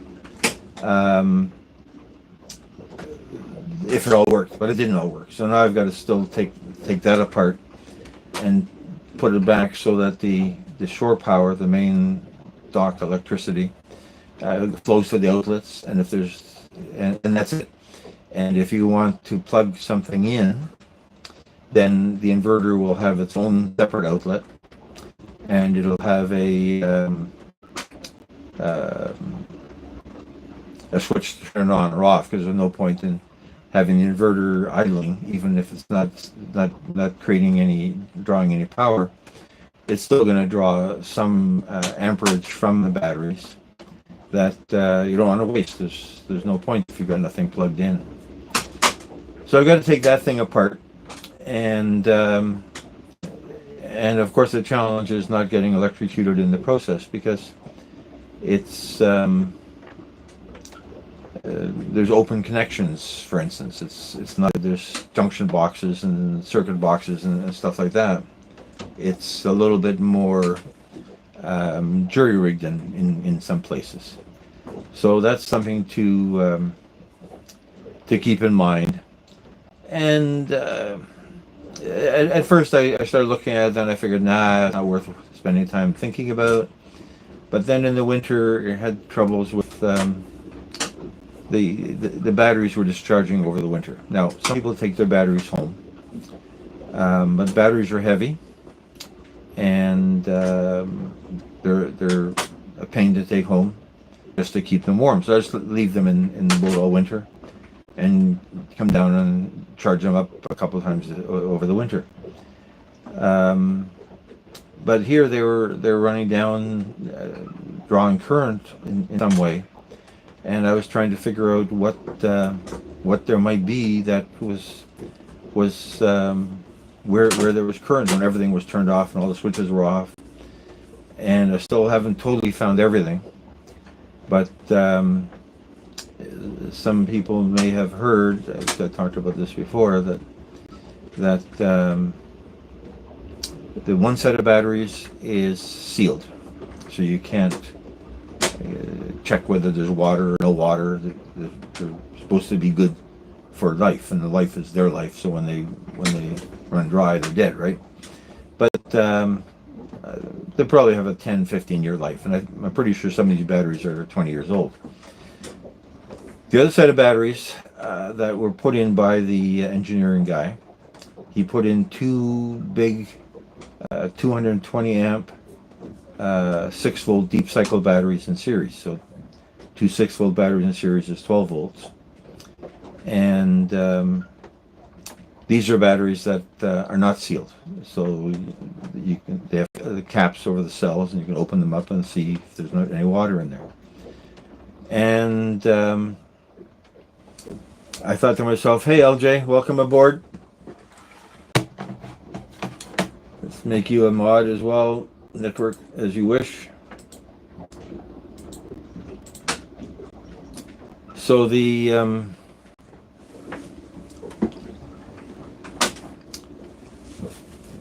I had bought a bottle of distilled water in the summer, not really anticipating I was going to use it for anything. So batteries need distilled water if you're going to add water to them. And so the bottle was there, and I'm checking for where the weird currents are. And I thought, okay, I'm going to open up these cells on these big deep cycle batteries and take a look in there. Dry as a bone. You can see the tops of the plates. So in two batteries, I poured in 4 liters of 4 liters of distilled water, and then I went and bought another bottle, but the 4 liters was enough. So all the batteries, all the cells are just nicely covered now, and that eliminated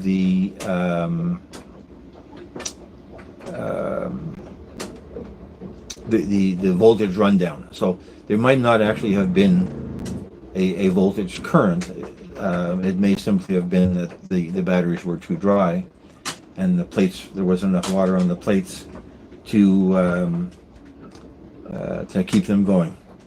Hey, creature of the Maroon Lagoon, welcome aboard. We're out here in the rain. We did have the camera facing the rain, and we're watching the raindrops rolling down the hatch.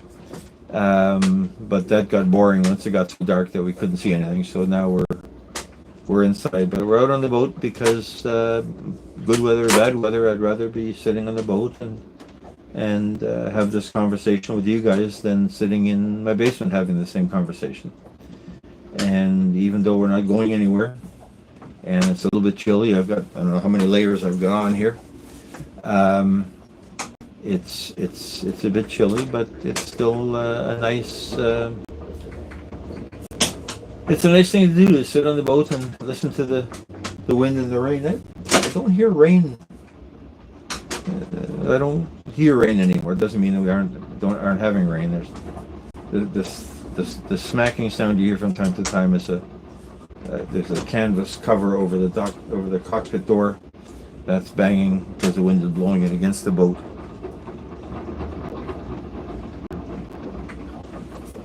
Yeah, Rusty Rivers. I can't remember where you had batteries in your environment there, but I found that there was a note on the batteries. I had written a note in Magic Marker that I looked at those batteries in 2017. That makes sense. Yeah, 17 is 7 years. So that's probably when we got the boat. I poked around and everything, and at that time, obviously, they were full. And who knew that you should check every year? I guess should have known better, right? But when you look at a car battery, nobody goes out checking the liquid levels in the car batteries. As I say, the one battery is a automotive battery. It says nautical on it or Nautilus on it, but it's a car starting battery, and you can't get in there. So I should have known better. I'm hoping that I didn't hurt the plates. Like if they're dry too long, then the sulfuric acid, the sulfate in the sulfuric acid drops out of the mixture and hardens, and then short circuits the whole mess. And those batteries are like $300 each, so we don't really want to have to replace them. But they seem to have been okay now. They've been on constant trickle charge, so the trickle charger will theoretically eventually evaporate them as well. But it's a marine grade charger that knows, or is supposed to know, what the battery environment is. It's not as smart as the new lithium ion chargers that have all kinds of intelligence built into them, but it's supposed to be a marine grade battery charger. Anyway, so I got to undo some more of the stuff that this engineer guy had built into the system, and that'll be something to do on another boring rainy day when there's not much else to do.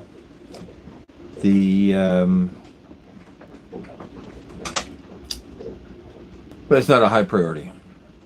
As long as this thing's holding the charge, and it has since the added the water, then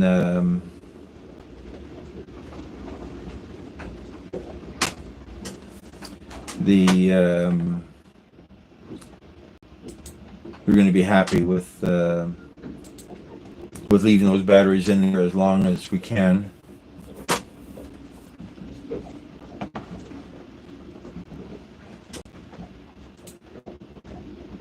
Oops. I just lost my connection here. Where am I?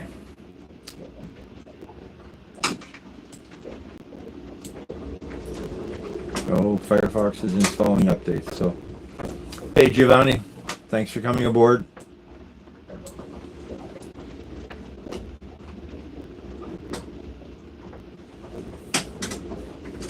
appreciate the company. But let's see when this thing wakes up.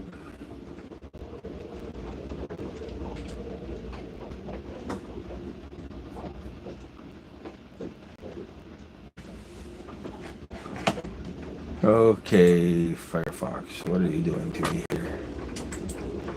Giving me grief.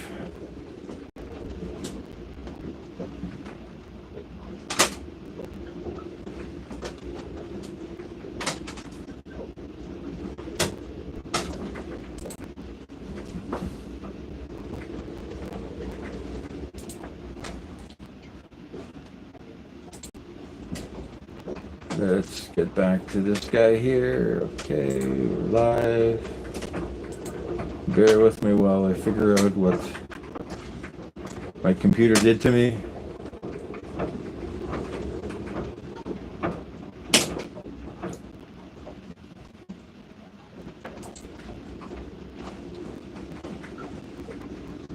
Hello, computer.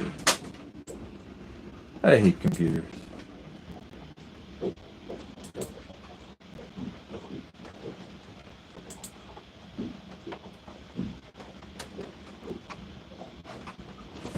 Okay, computer, let's see who do we want to be today?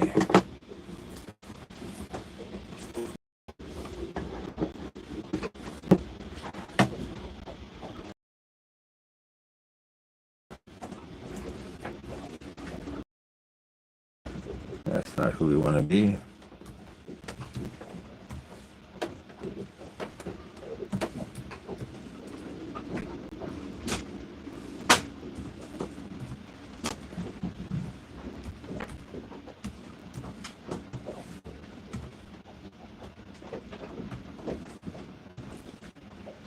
See if YouTube likes that.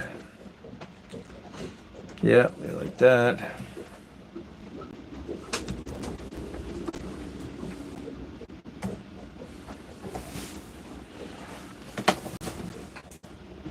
Hello, yes, we want to be Sailing George. And we want to see that. And we want to turn down our audio because we don't want to hear ourselves. Yeah, Giovanni, sorry, I lost you just when you said hi. Yeah, welcome aboard our little boat in the rain. For a while, we were watching the windows from outside, and that it's dark here now. It's 9 o'clock. Yeah, it's 9 o'clock. So we can't really see outside anymore. The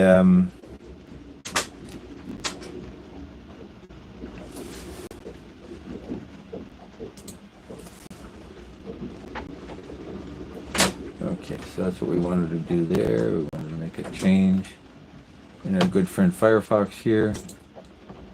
And now we'll close that. We'll come back here and go back into here so we can see what we're doing. And I was talking about batteries and water in batteries. That with current technology, nobody checks the water in their automotive battery.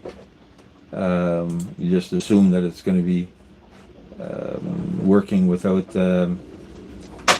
any issues. Willie's Desert, welcome aboard. Yeah, nice to see you. That just made you a network to your heart's content. The yeah, really nice to see you. We have no music here. I did think I was going to start using some background music from the Google library, the YouTube library, to create a little bit of an environment. It's not the music that you guys are doing. No, Giovanni, we're not at sea. We're tied up in a marina. I'm in Toronto, Canada. So that's and this is, yeah, you're asking. So Toronto is sort of the middle of Canada. we're on Lake Ontario, so there's 5 lakes: Lake Superior, Lake Michigan, Lake Huron, Lake Erie, Lake Ontario, um, and Toronto is on the north shore of Lake Ontario, and we're in a marina at the east end of Toronto. So that's as close to where I am as I can explain. Are we at sea? No, we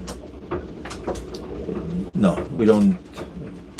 This boat will never go to sea. It was built in Florida, but I think it was sold to this engineer in Ottawa. Ottawa is about a 6-hour drive. Lake Ontario, 6-hour drive from here.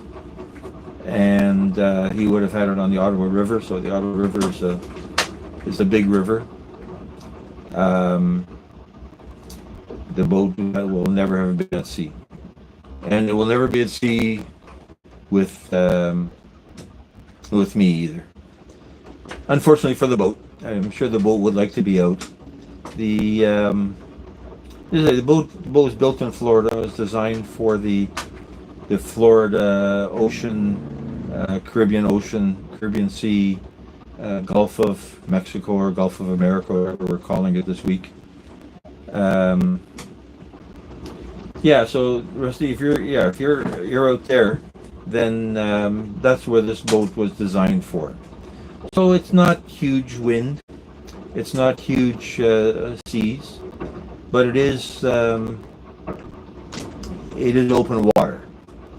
It's not an ocean-going boat in terms of like ocean-going boat. Like I'm thinking of a Contessa, for instance.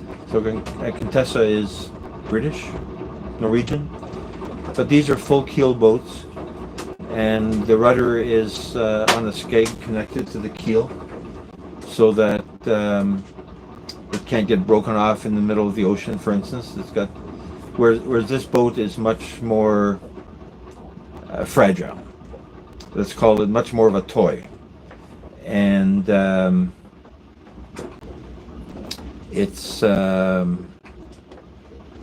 not ocean going. Have people sailed it across the ocean? Probably. There's very few of them on the west coast, because the west coast of the United States is sort of taken over by Catalina as far as a local boat builder is concerned. And but Catalina is exactly the same boat. I mean, they look different, but the construction is the same. I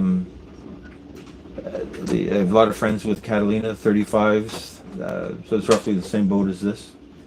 The biggest difference between them that I can tell is Catalinas all have gasoline engines, and this has diesel. No. Maybe somebody was telling me that they had a Catalina with a diesel. Willie's, how long have I been sailing? Probably 50 years. Am I living on the boat? No. The boat is a cottage, is a place to play, and a place to cook. I've slept on the boat, spent weekends on the boat, as a thing to do, as you would with an RV, for instance.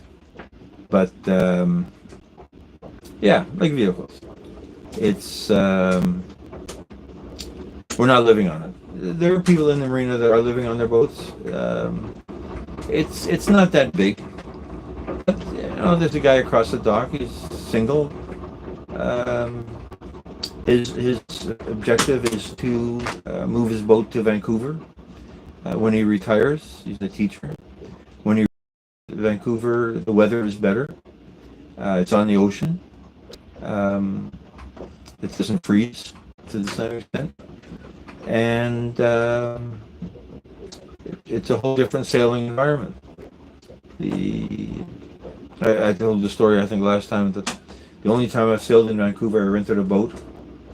and went out into English Bay, so that's like the harbor in outside of Vancouver. And I never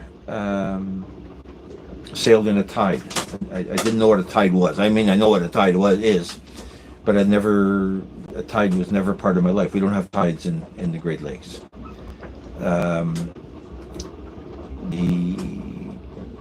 So I'm sailing out into the harbor, 10 miles maybe, not even 10 miles. And then I'm coming back, and a good wind. The westerly would bring you right back into shore, and the boat's not moving. And I'm saying, what am I doing wrong? Why? Because it wasn't my boat. I'm saying, what am I doing wrong? Are they all set wrong? Am I misreading the wind? But what was happening is the tide was going out faster than the sails could drive the boat in. So I ended up starting the engine, and that was okay from there on in. But if you're not used to having a tide, then you don't even think about a tide as something that's at all important to keep in mind.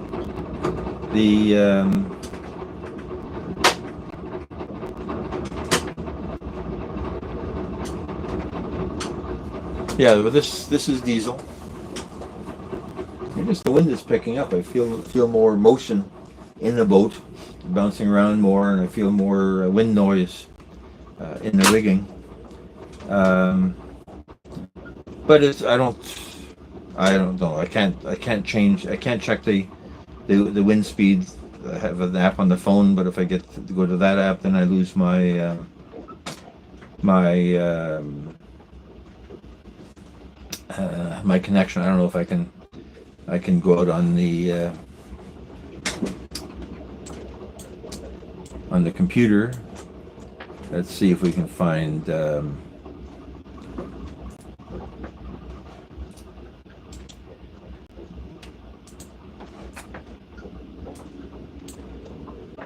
Let's see if SailFlow has a website. SailFlow.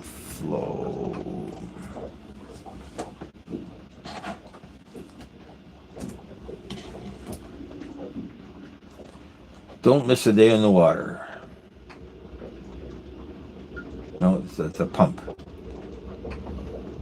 Oh no, this is. Let's see if we can see if it knows where I am, what it thinks the wind is here.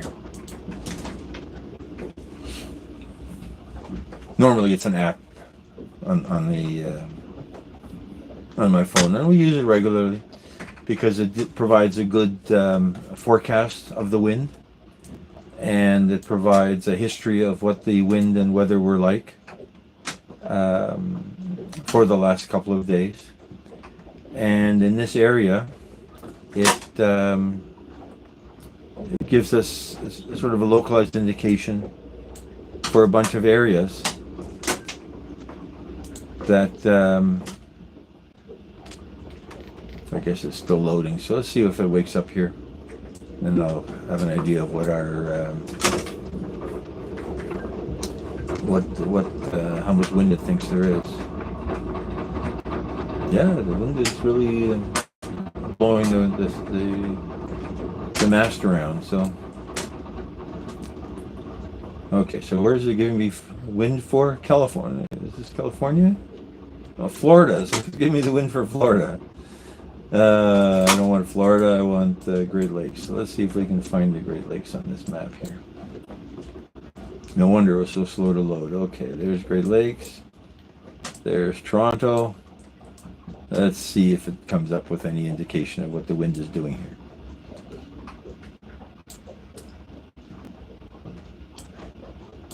Hello, wind. Let's get a bit closer there. I can see the marina. Well, it's Google Maps, right? So I can see where I am on their map. Let's see what it thinks the wind is blowing there. Hey, Caleb-oo. Welcome aboard. Thank you so much for dropping by.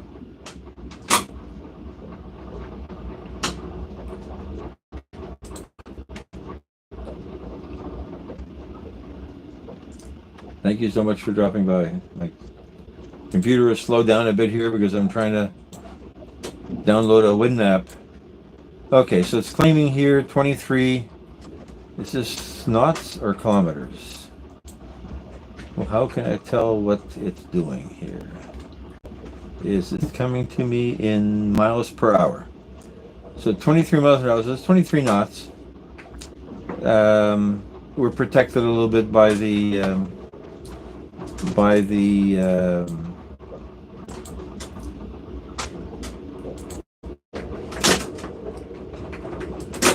trees, but 23 miles an hour is windy. I'm a fair weather sailor, so I wouldn't go out in that weather.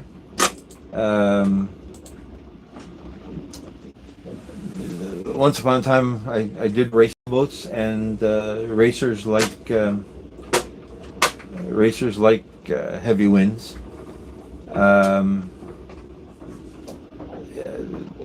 I used to like it. I don't anymore. I remember two heavy wind stories. One, I had an accountant on board that was up visiting, and his name was George too.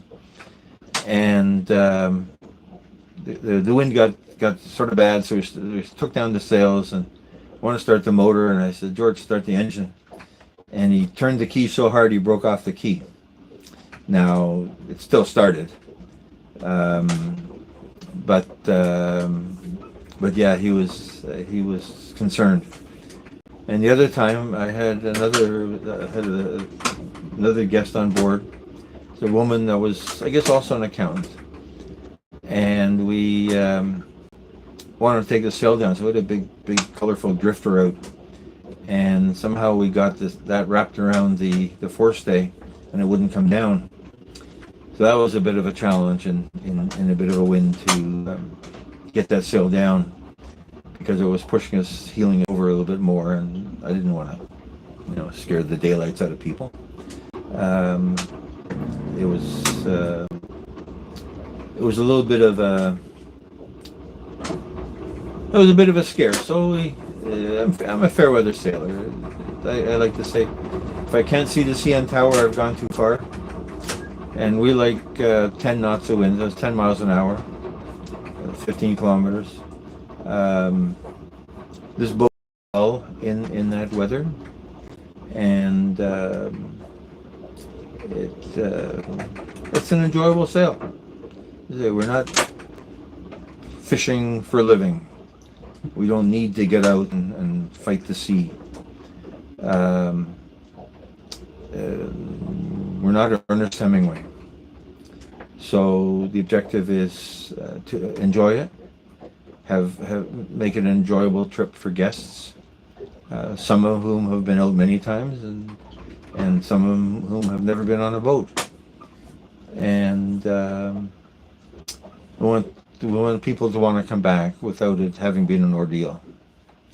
And sometimes they say that I yell at people too much. But hey, the captain is right? What the captain says, you have to do. But in the end, if you're bringing guests out, you want them to enjoy themselves, and you want them to want to come back. Well, some of them you don't want to come back, but just not bother inviting them anymore.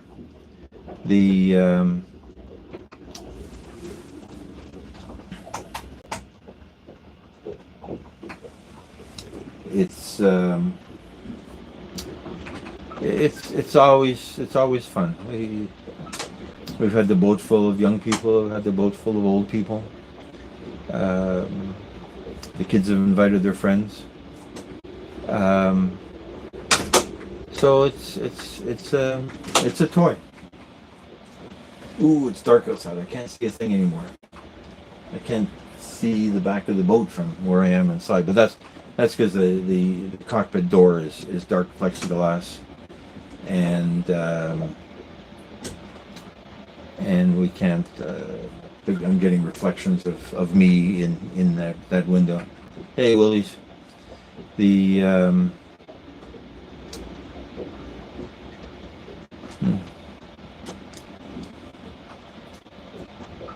Yeah, we'll see what the weather's like. So tomorrow's Thursday. I have nothing planned for tomorrow.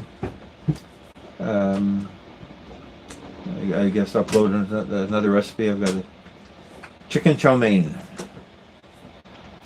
and I was talking earlier about all of my cooking. I'm cognizant of, the limitation of space and fridge space on a boat or an RV, and so to me, anything that's Asian can be made with soy sauce.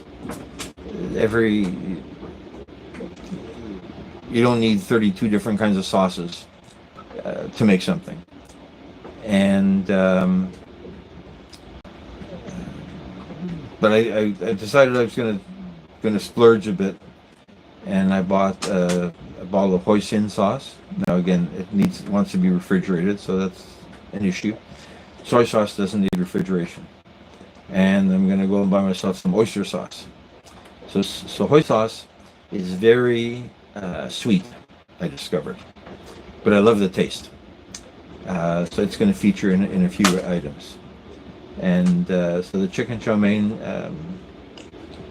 ended up working well with just soy sauce. And then I figured, okay, I'm on a roll because I had bought a bunch of chow mein noodles. I'm on a roll, and I'm going to do shrimp chow mein. So the shrimp chow mein was just hoisin sauce, no soy sauce. Again, trying to keep things simple. Few ingredients is necessary. And as I say, that was so wonderful sweet. I love that taste. I've never had that taste before. And tomorrow I'm going to go pick up a jar of oyster sauce. Now, oyster sauce, if I read how they make it, it's really rotten fish sauce. Or fish that's been fermented for 10 years. I'm not 100% sure where I want to go with this, but we will try some. And maybe do beef chow mein. So we'll have chicken chow mein, shrimp chow mein, and beef chow mein. When you look at it from a non-fridge point of view, so chicken, the canned chicken isn't bad. Canned shrimp I like, and I don't know what I'm going to do for the meat. The meat will be fresh, but I'm curious. Creatures, Worcester sauce. I like that flavor as well. It's not a Chinese thing, but I do. It's got a little bit of a tang to it. I came across, and this is on TikTok. So I like Spam, and I've done a few Spam things, but I like the taste. We had this kid, right? So I came across all these recipes, and on TikTok is worse than YouTube. Once you watch one thing about Spam sushi, which has a name, Musha, something, I can't remember, it starts with M. And whether Spam, it was originally invented as a recipe to use up Spam, or whether the Spam replaced some other kind of meat. But so what this is basically slices of Spam fried in soy sauce with some garlic, and then sushi rice on each side of it, and then wrapped in seaweed. And it does look so good. It looks so good. So I think we'll do the next time Spam's, at least you also got some corned beef. Spam is still full price. It's only like $6 Canadian, so it's not a ton of money, but still. When Spam goes on sale, we'll try some Spam sushi, and then see what that does. And like I came across something else. I was the source was here earlier on this live. I was watching one of the sources lives a couple of days ago, and he was doing a mukbang. So mukbang, is my understanding, is Filipino for a video of somebody eating stuff. So it's the thing is that the talking head that's eating, an eating head. And I've watched a bunch of them from various people. And So I was watching the Sources live. I don't know where he's from. Maybe he's from Canada as well. I don't know. I see him a lot. Yeah, so he was doing a mukbang thing. I'm thinking to myself, maybe that's really a thing. Maybe what I should do is cook something in one episode, and then create another episode of me eating it. Now, do I want to see me eating it? Hey, Code, welcome aboard. Hey, Little Red Smile, welcome aboard. Give you a wrench, you can network.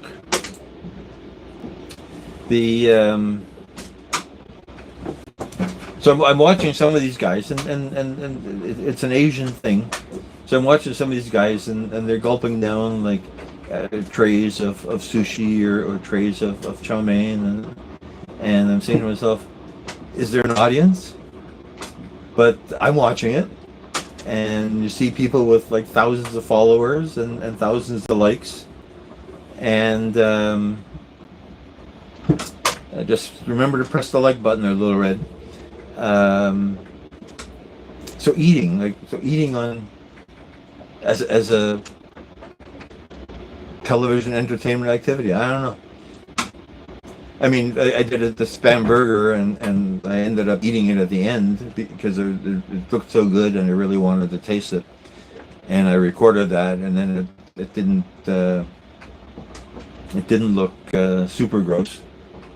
I don't know. Maybe that's the thing. It's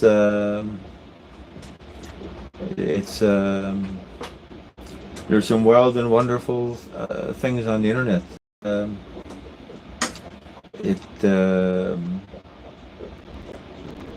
If people enjoy it and it's family friendly, then let's do it. Still can't totally visualize myself sitting there just eating as an activity, but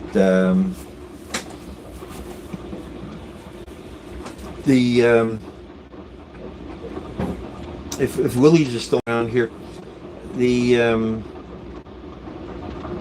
I noticed when you were doing your front yard videos there, you were getting wind noise from your phone. So I told people earlier, I went and bought myself a Bluetooth wireless mic for my phone. My phone's an Android, and it doesn't have a microphone hole, which if it had, then it wouldn't need the wireless thing. But I bought myself a wireless mic that plugs into the bottom of the phone and allows me to put the phone in a windy location, like in the back of the boat, for instance, and keep the microphone in a less windy location. So if it's for talking, you could end up putting the microphone in your pocket, for instance, and then you don't get the wind noise. And it seems like it's working pretty well. The battery still shows fully charged, and we've been talking for several hours now. And so the wireless mic was a good idea. This is a product from Godox. I like Godox because I have some of their photo and video lighting equipment, and so I trusted them. I see some people that in this area that do live walk-arounds, use DJI mics. But I don't like DJI because it always wants to. Oh, thanks, Little Red.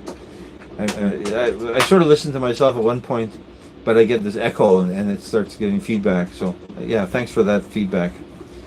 No pun intended. So the Godox is good.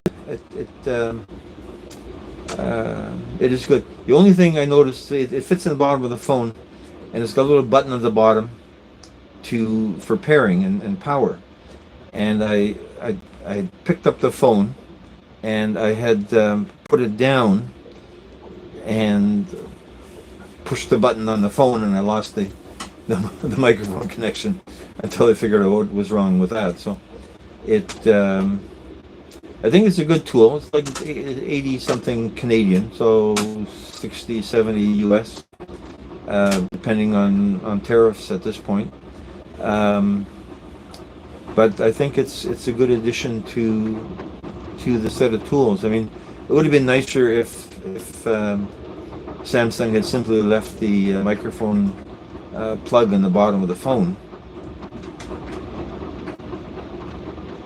Maybe they left it because it took off the headphone plug, because I had to buy USB headphone, Bluetooth headphones. So anyway, we've got it now, and it does work.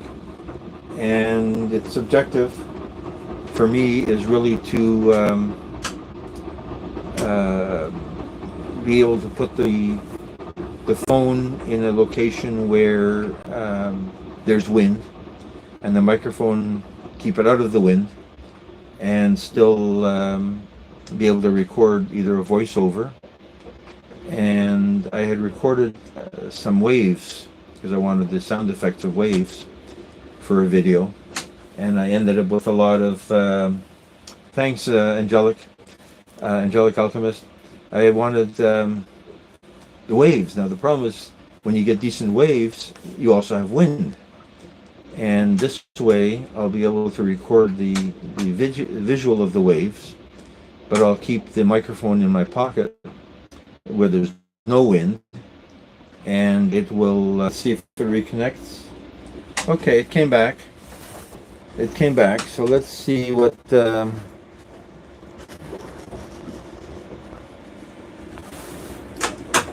Let's see if it stays back. Maybe the wind was blowing too much, and we've lost it. Have we lost it? I can't really tell. Let's see. It is getting windier. Okay, so we're back.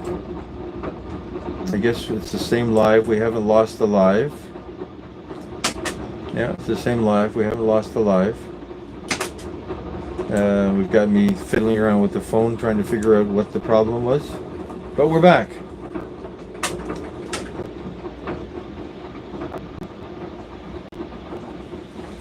Yeah, Lola Red, I will check you out definitely once we're off this live, and once I'm back in front of my other computer. Do more friends the merrier. Hey SFA, welcome aboard.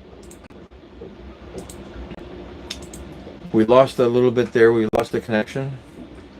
The wind blew the Wi-Fi. I don't think the wind blows Wi-Fi around, but yeah, we lost the connection for a few minutes there. So let's keep going for another few minutes. It's 9:30, so we'll go maybe about 10. Give us another 20 minutes or so, and just talk and let people talk to each other. I know I treat all of this as a networking opportunity. I know at one point I was a management consultant, and we'd go to networking evenings, and you'd bring a stack of business cards, and your objective was, if you brought 50 business cards, was to give 50 business cards to 50 people, and hopefully bring back 50 other business cards to add to your network. And then they invented LinkedIn. So LinkedIn sort of, I guess, was the first live networking thing. I get Friendster and Facebook maybe before that, aimed at the university student crowd. The LinkedIn sort of became a virtual networking environment, and LinkedIn now is doing video and a lot of the YouTube kind of things. And since Microsoft bought it, of course, Microsoft is trying to tie it into all of their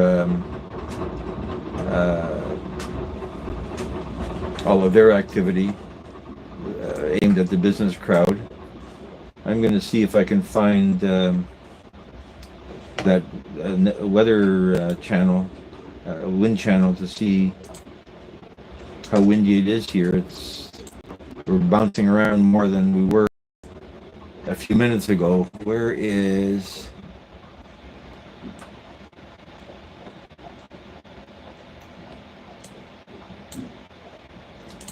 sail flow? Let's see what does it remember where I am? Yeah, it does remember where I am. So I've got the map of where this marina is, and it's claiming we've got 24 miles an hour or 24 knots of wind. So 24 knots is pretty windy. It's pretty windy, and it's blowing around. Little Red, I'm in Toronto, Canada. We're on the north shore of Lake Ontario, which is the south shore of Lake Ontario is New York State, basically.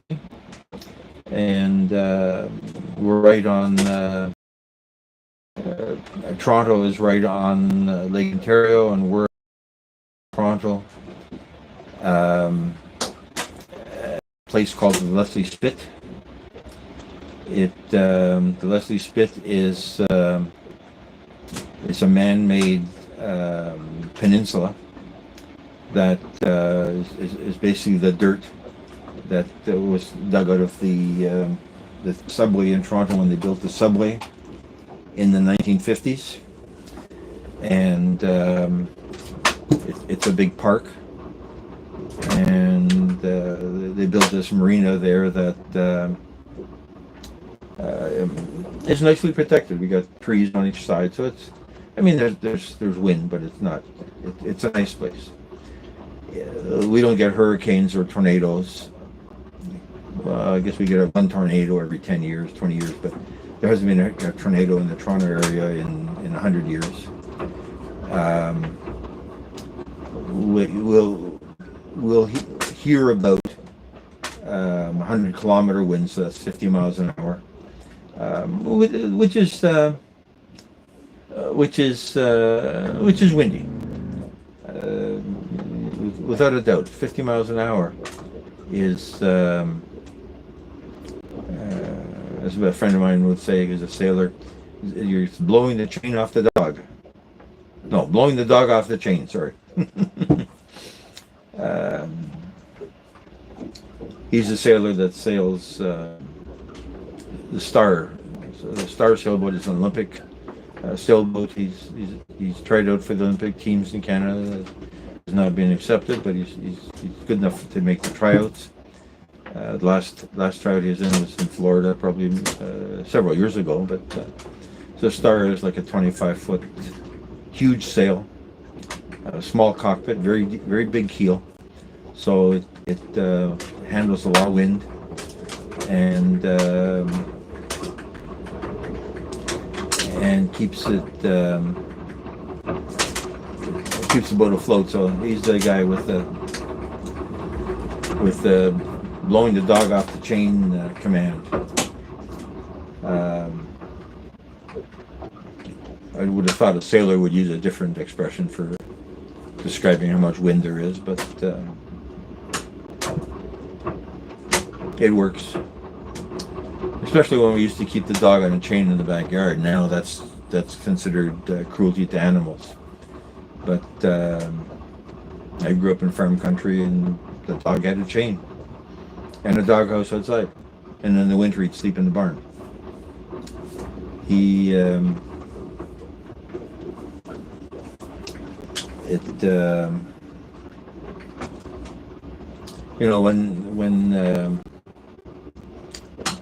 When there's constant whitecaps, the wind is 15 knots, which is like 15 miles an hour or almost 30 kilometers an hour. To me, that's a lot of wind. 10 knots is medium-sized flags are blowing straight. And there's a huge flagpole in downtown Toronto right by the water. That is a large flag, so it takes more wind to get that going. When that flag is blowing straight, you know it's a windy day.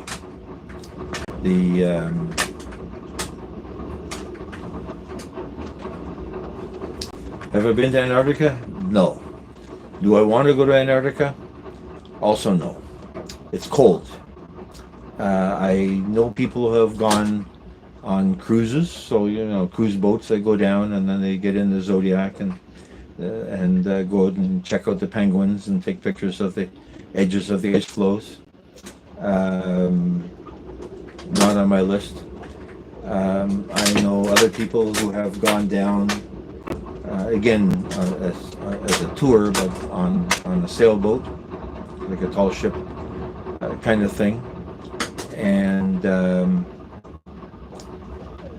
again, it doesn't appeal. I mean, between Antarctica and the tip of Argentina is the Strait of Juan de Fuca, and Strait of Juan de Fuca is like 100 mile an hour wind on a regular basis.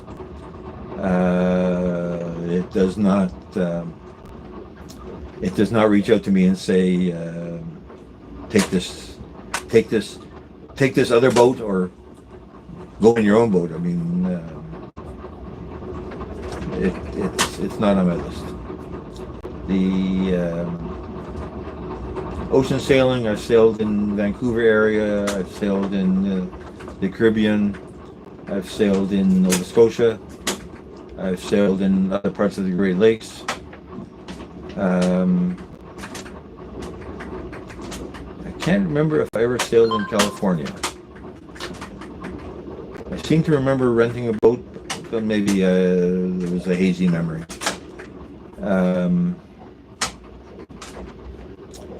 I've been to the beaches in California. I've been to Marina del Rey, and that's a huge. Oh my God, that's a wonderful, wonderful marina. Both for boats and there's a fair amount of apartments in that area as well. And but they've got a constant 10, 15 knots of wind out there, so there's never a calm day. But people that live there, that sail there, obviously adapt to the that environment, and their boats adapt to the environment, and they end up having a good time. So it's different strokes for different folks.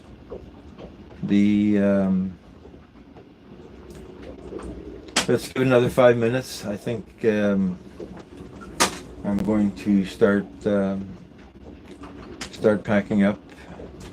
I will go and check out Little Red Riding Hood. I've Little Red Big Smile. I have not had the opportunity to see what you're about. Let's do it right now for a second, just to have a bit of a glance.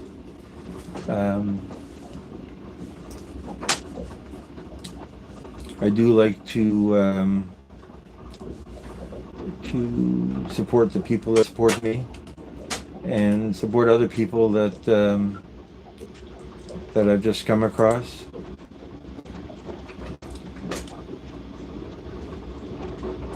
Wishing you a lovely day from England, UK. So you're in England. I will definitely check you out. What the heck, I'll subscribe right now while we're at it. Why not? I keep track of everybody I've subscribed to. And it's the only way I know what I'm doing.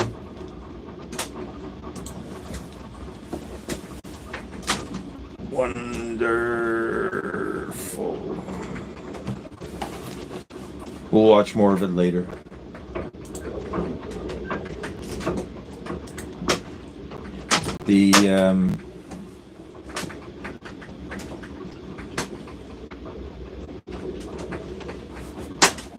Yeah, good. Hey, thanks. Thank you, everybody, for taking the time and hanging out with me. It's an interesting world that you sit and just talk to this computer, and there's people out there that are listening and either paying attention or totally ignoring you and off doing something else. I know I don't have any of the music guys on here now, but I watch a bunch of lives of music channels. There's one with this waves, a lot of waves, a lot of watery sounds. There's a digital art guy. There's a guy, traveler in the Chernobyl exclusion zone. So these are music channels, and I just let them run in the background and end up with some good music. And on a phone, you can't watch more than one live, but on a computer, you have like 5 or 6 lives open, and play the music of the one that's the most interesting, and sometimes flip back and forth to see if there's something new, something that you've missed. There's so much good stuff out there that it's an amazing world, and I thank each and every one of you. 11 Code, Little Red, SFA. I think Willie's is gone, but Willie's, I love his channel. Is sort of Willie Nelson-y kind of music, and looking out at the American Western Plains. Good chatter. Good. Willie's there. Caleboo, thank you for coming by. To say, I'm sure some of these people have gone already. Giovanni, Creators, Rusty, farming Jeep girl came in for a few minutes. I love her channel. She's always got some animals she's taking care of, or some farm work that she's doing, and it's so relaxing watching her doing her stuff. Farming Jeep girl. Connect with her if you have the time. Brian Drums, great drumming, played over karaoke, I assume, Marketplace, and her other channel, which escapes me. Susan, Indie Many, the good music there, good chat. Some is political, but some of the music chat is wonderful. Angelic Alchemist, Layar, DJ. Appreciate everybody that came by and shared my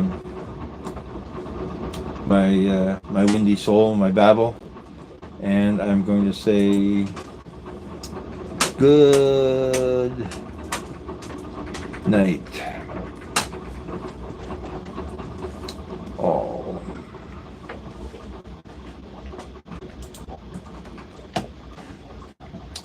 And let's see what we're doing here. Just going to save this if I can.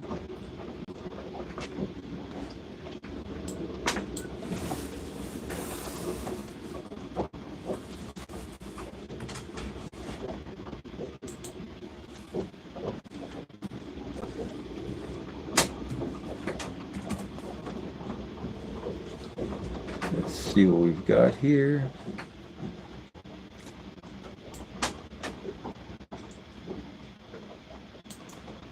Okay, let's just save this. Save as. Hello, desktop.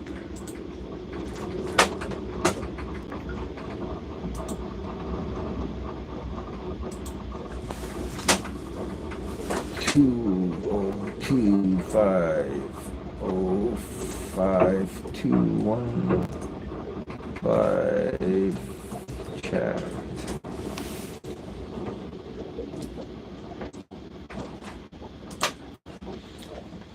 And I'm going to press the little X on this phone and say good night, guys. Thank you very much. Are you sure you want to stop streaming? I am sure I want to stop streaming.